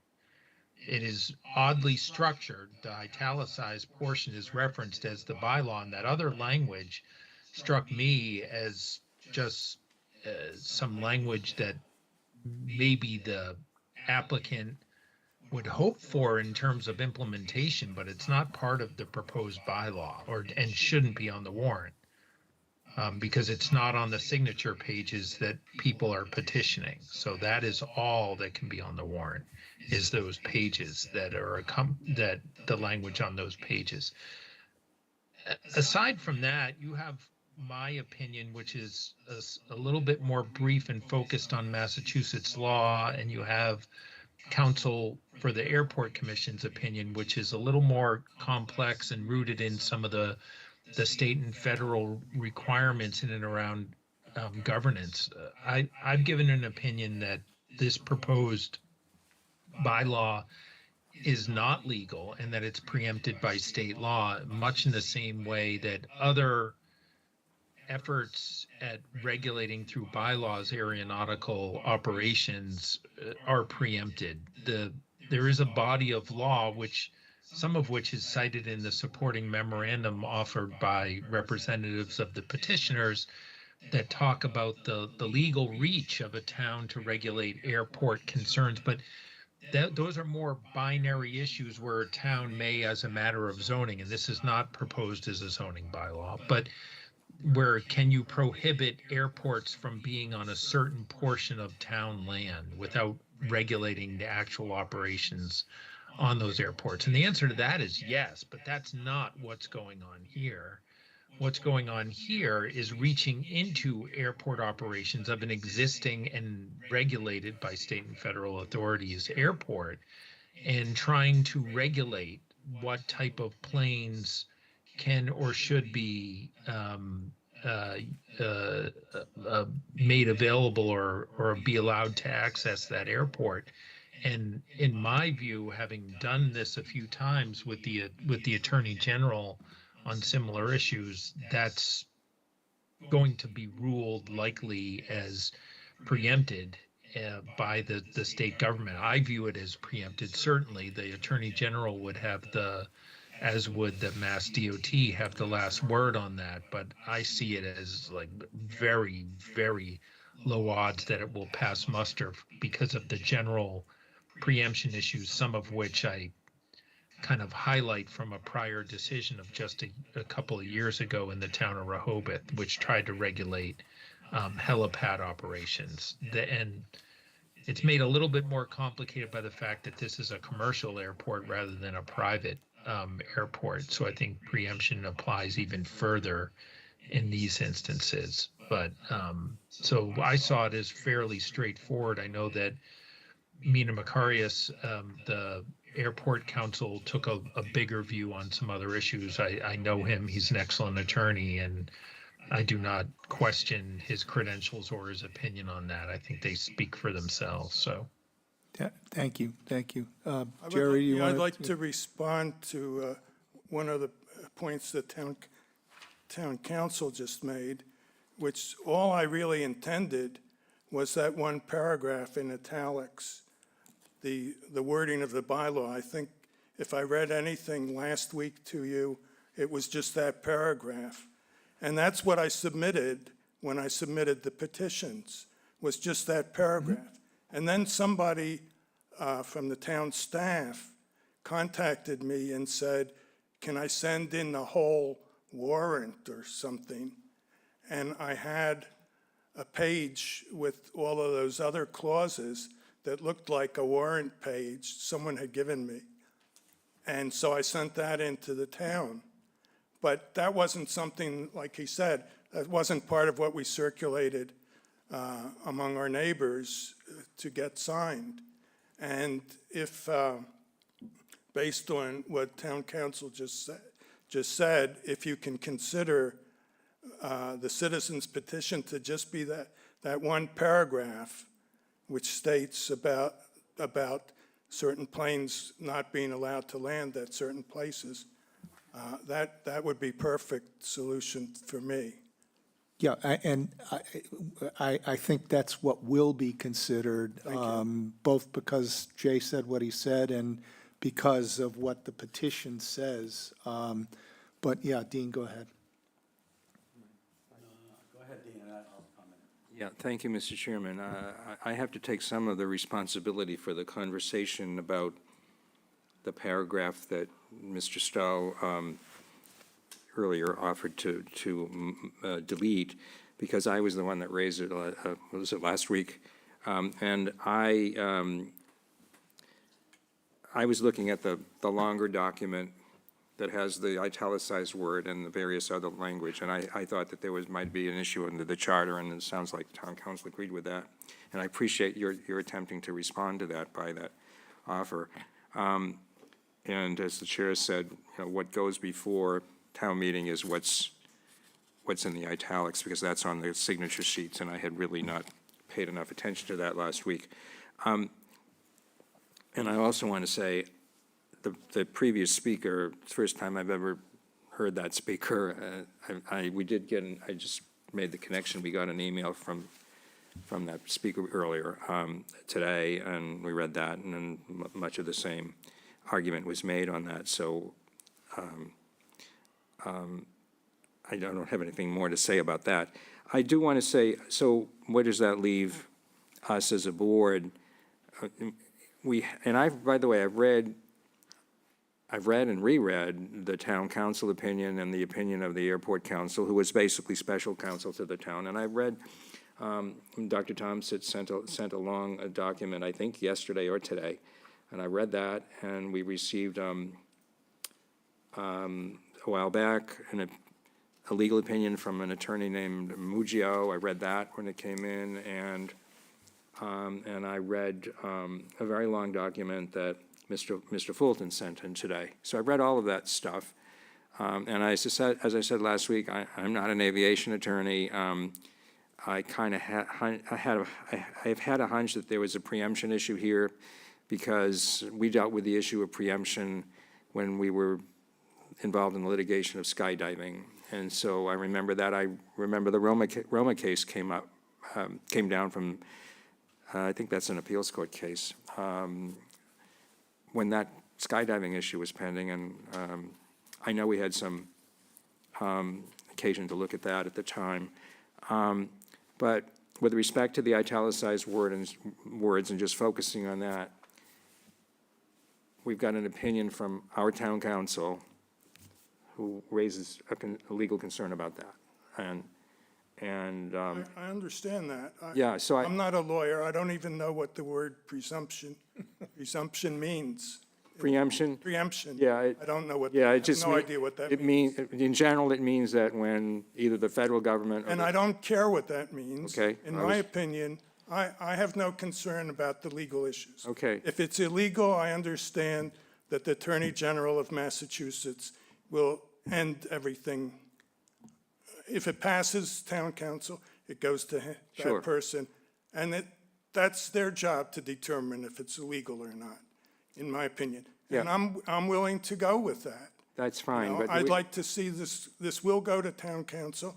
I hope it passes, and then it's up to the Attorney General. All right. And it's not up to me. I appreciate what you're saying. All I'm saying is, the reason I pay attention to what he says is because our job is to vote on whether to recommend this or not. It's going to town meeting. I understand. Okay, so, you know, I'm a lawyer. If our town council tells me, whether I'm a lawyer or not, that this calls for adoption of a bylaw that doesn't have legal status, in his opinion, I have to pay attention to that. So that's where I'm coming down. As far as the broader question, because I was the one that asked the question of you last week and of Huntley Harrison, has anybody talked to the FAA? And no one has, and you indicated that there was an expectation a while back from a member of the select board that sort of discussion might take place, but it never really happened. Peter, I would be very supportive of that. I just want to say that as an aside. So anyway, I would just like to say, I'm hoping that some of the members of the select board will support this, not because it's legal or not legal or has this clause or whatever, but because they're supporting the citizens of Chatham who are concerned about this problem with the airport. Thank you. Jeff? Yeah, thank you, Mike. Thank you, Mr. Stahl. I will not be able to recommend, based on the fact that it is illegal and our town, I have to do what's legal. There is an issue. I understand the passion of the folks that signed the petition and your passion as well, but this is not the mechanism to solve that issue. But we shouldn't shove the issue aside, and I don't have a magic wand to wave to solve it. I don't. I've been around a long while, and the airport's been an issue for quite a while. We went through it with skydiving, as Select Board Member Nicastro mentioned, and it was pretty nasty. I strongly feel this bylaw suggestion, this petition is not the mechanism to push forward. But there may be others. So let's see where we go. I think talking to the FAA is a good idea. Again, you know, I seek redress, if you will, to try to assist our townsfolk, but we have these, very much as Tim Roper used to say, we have these golden handcuffs from the FAA, and with state and federal law as well. And we need to abide by state and federal law as a select board, and certainly me as a select board member. So thank you. Those are my comments. I will vote against it. Thanks. Corey? I'll make my comment very brief. No, I appreciate your coming forth, you know, standing, you know, you're not alone, you're physically alone maybe, but I know, I recognize there's a lot of other citizens who share this concern, have concerns, have had concerns for years. Mechanically, you know, I'm not going to support this, but I will give you the fact that I am very sympathetic and supportive of having a dialogue of how to address what is appropriate for the Chatham Airport and some of the other size designed, you know, planes that are out there may be more appropriate for the Hyannis Airport 15 miles away from here, and how we, from a regional perspective, can create a better situation for our region and our neighborhoods, that there may be some kind of mechanics to get there, and I'm welcome to have that conversation. This unfortunately doesn't do it, but I do think you're putting into light, which many of us will recognize, that there is a concern, and it's not just one or two individuals. It is a larger group of citizens that have a legitimate concern out there. Jerry, I just want to say, and I'm sympathetic to your frustration. I really am. I may not be addressing it to your satisfaction. I know I'm not. But I want to say that in fairness, this time around, this issue was introduced, at least so far as this select board is concerned, back in December, early December, when it was a many page, I don't remember how many pages it was, but including exhibits, it was 20-plus pages of legalese from a gentleman named Muggio addressed to the select board. And it basically said a bylaw like this, or this very bylaw, was legal, and it addressed all of the issues that had been addressed back in 2022 by an opinion from Anderson Krieger, the airport council. Ever since that original submission, there has been back and forth on the legalities of this bylaw. And we have two opinions, one from town council, one from Anderson Krieger, the airport commission's council, that have opined on that subject. Now, again, it may be, I don't happen to believe it, but it may be that they're wrong. They're our council. They're the people that we have retained. We believe that they're competent. They have a good reputation. We rely on them. But I also want to say about what Ms. Burke had to say, and town council may actually disagree with me. I am a retired lawyer. I do my best to avoid talking as a lawyer here. But I do want to say that what she had to say is a point of view with respect to the issue of whether this is a protective bylaw, i.e. a zoning bylaw or a general bylaw. I believe that what she said is the more persuasive side of that argument, that it is a zoning bylaw. And Mr. Tallerman may disagree with me, but I just want to say that is a question that I raised just as an inquiry. Have you thought about it with a member of your group? It's more than a month ago, 5 weeks ago. And purely, I'm not saying, there's anything wrong with the bylaw because of that. I said you should consider that. That was at a time when it was possible to proceed as if it were a zoning bylaw and take that issue out of the picture. Now, I appreciate your frustration with all the legalities, but, we're in a territory here where you have to, you really do have to follow the legal map as to how you get from A to B. And I for that reason, I think that I can't support I can't recommend this bylaw, but I appreciate your concerns and your efforts, and I just can't support it. Move to place? Move to recommend, sorry. I would just like to. Please, go ahead. Respond to Corey, because he was the sympathetic voice on the select board. I may physically be the only person standing at the microphone, but if you recall, before COVID hit us, we had meetings with the Airport Commission where there were literally hundreds of citizens who were as passionate as I am about doing something about the airport. How long ago was that? 4 or 5 years at this point? Since then, the number of charter flights have increased. It was below 500 back then. Since then, every year they're increasing.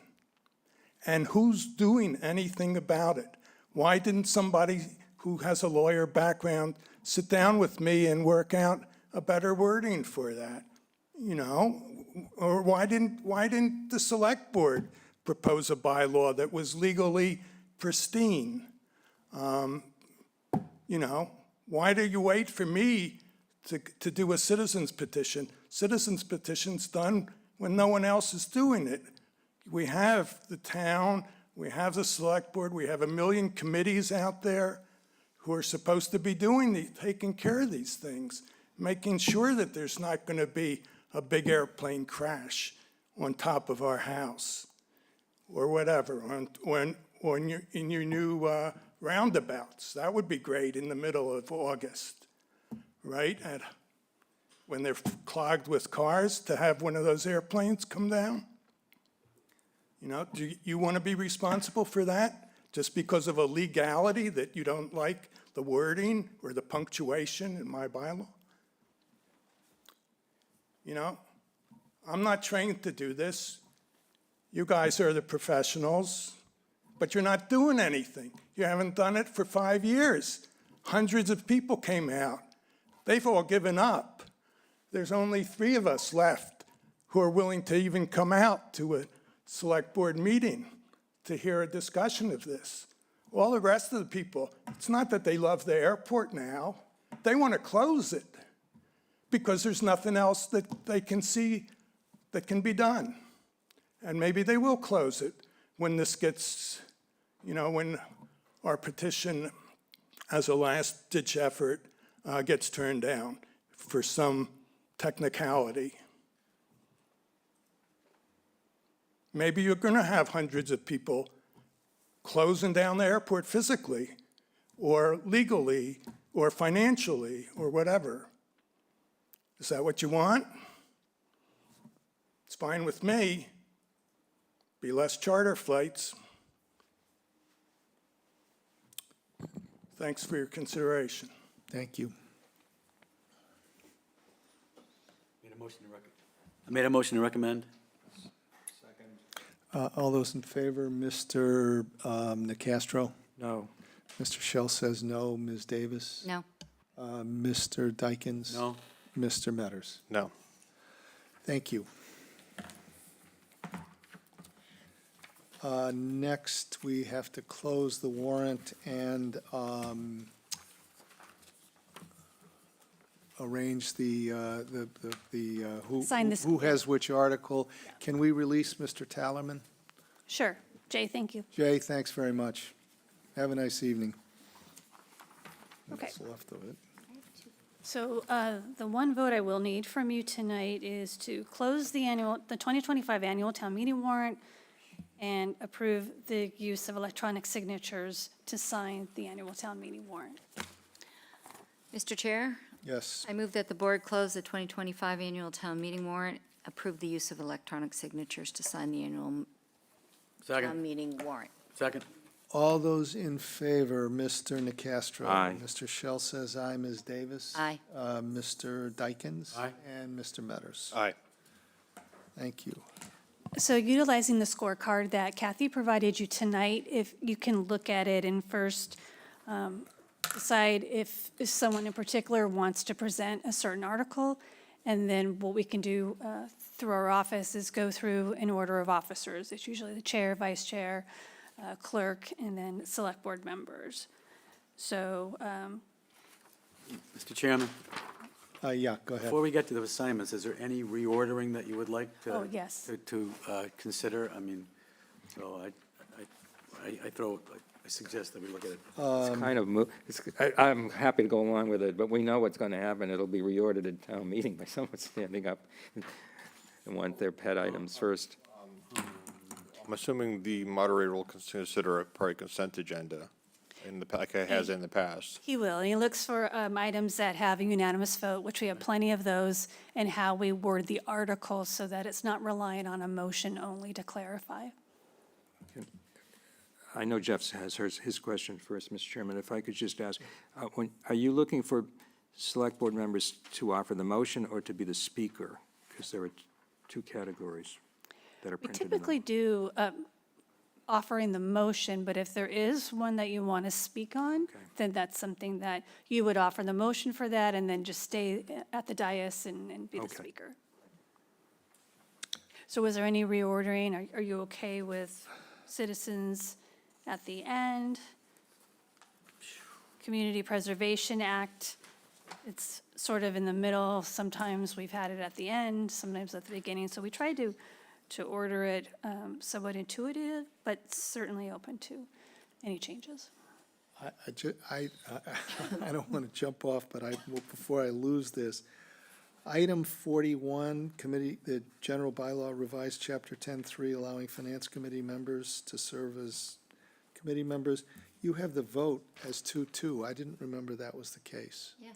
Was Yeah, it? so someone who typically is in favor of it, who votes affirmatively, provides the motion.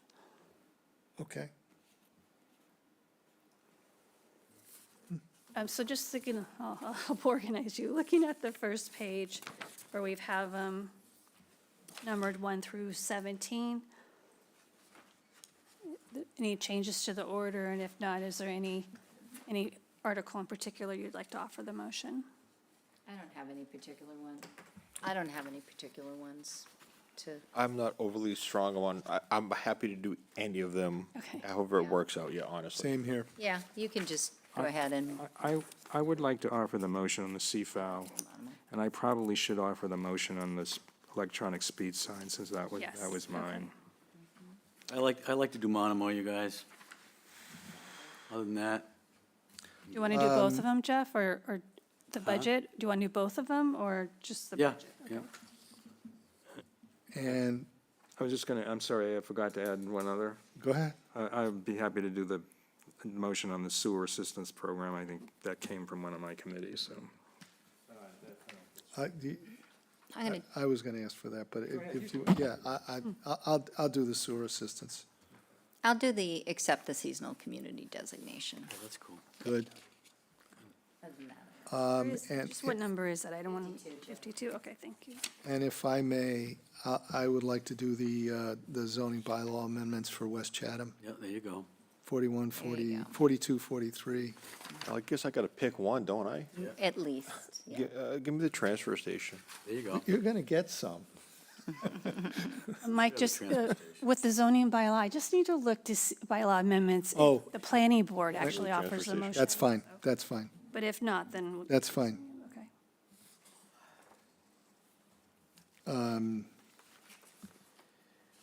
Shireen, you took the, Yeah, the how about, seasonal communities, okay. 52.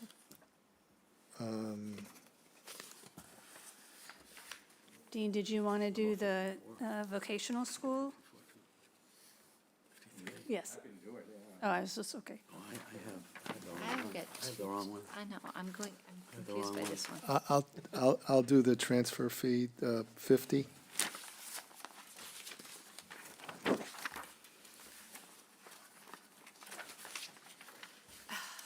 You're not going to do, Jeff, are you okay with that? You were behind it originally. I can do the commercial fisherman one too, Jill. So I'll do those 52 and 53.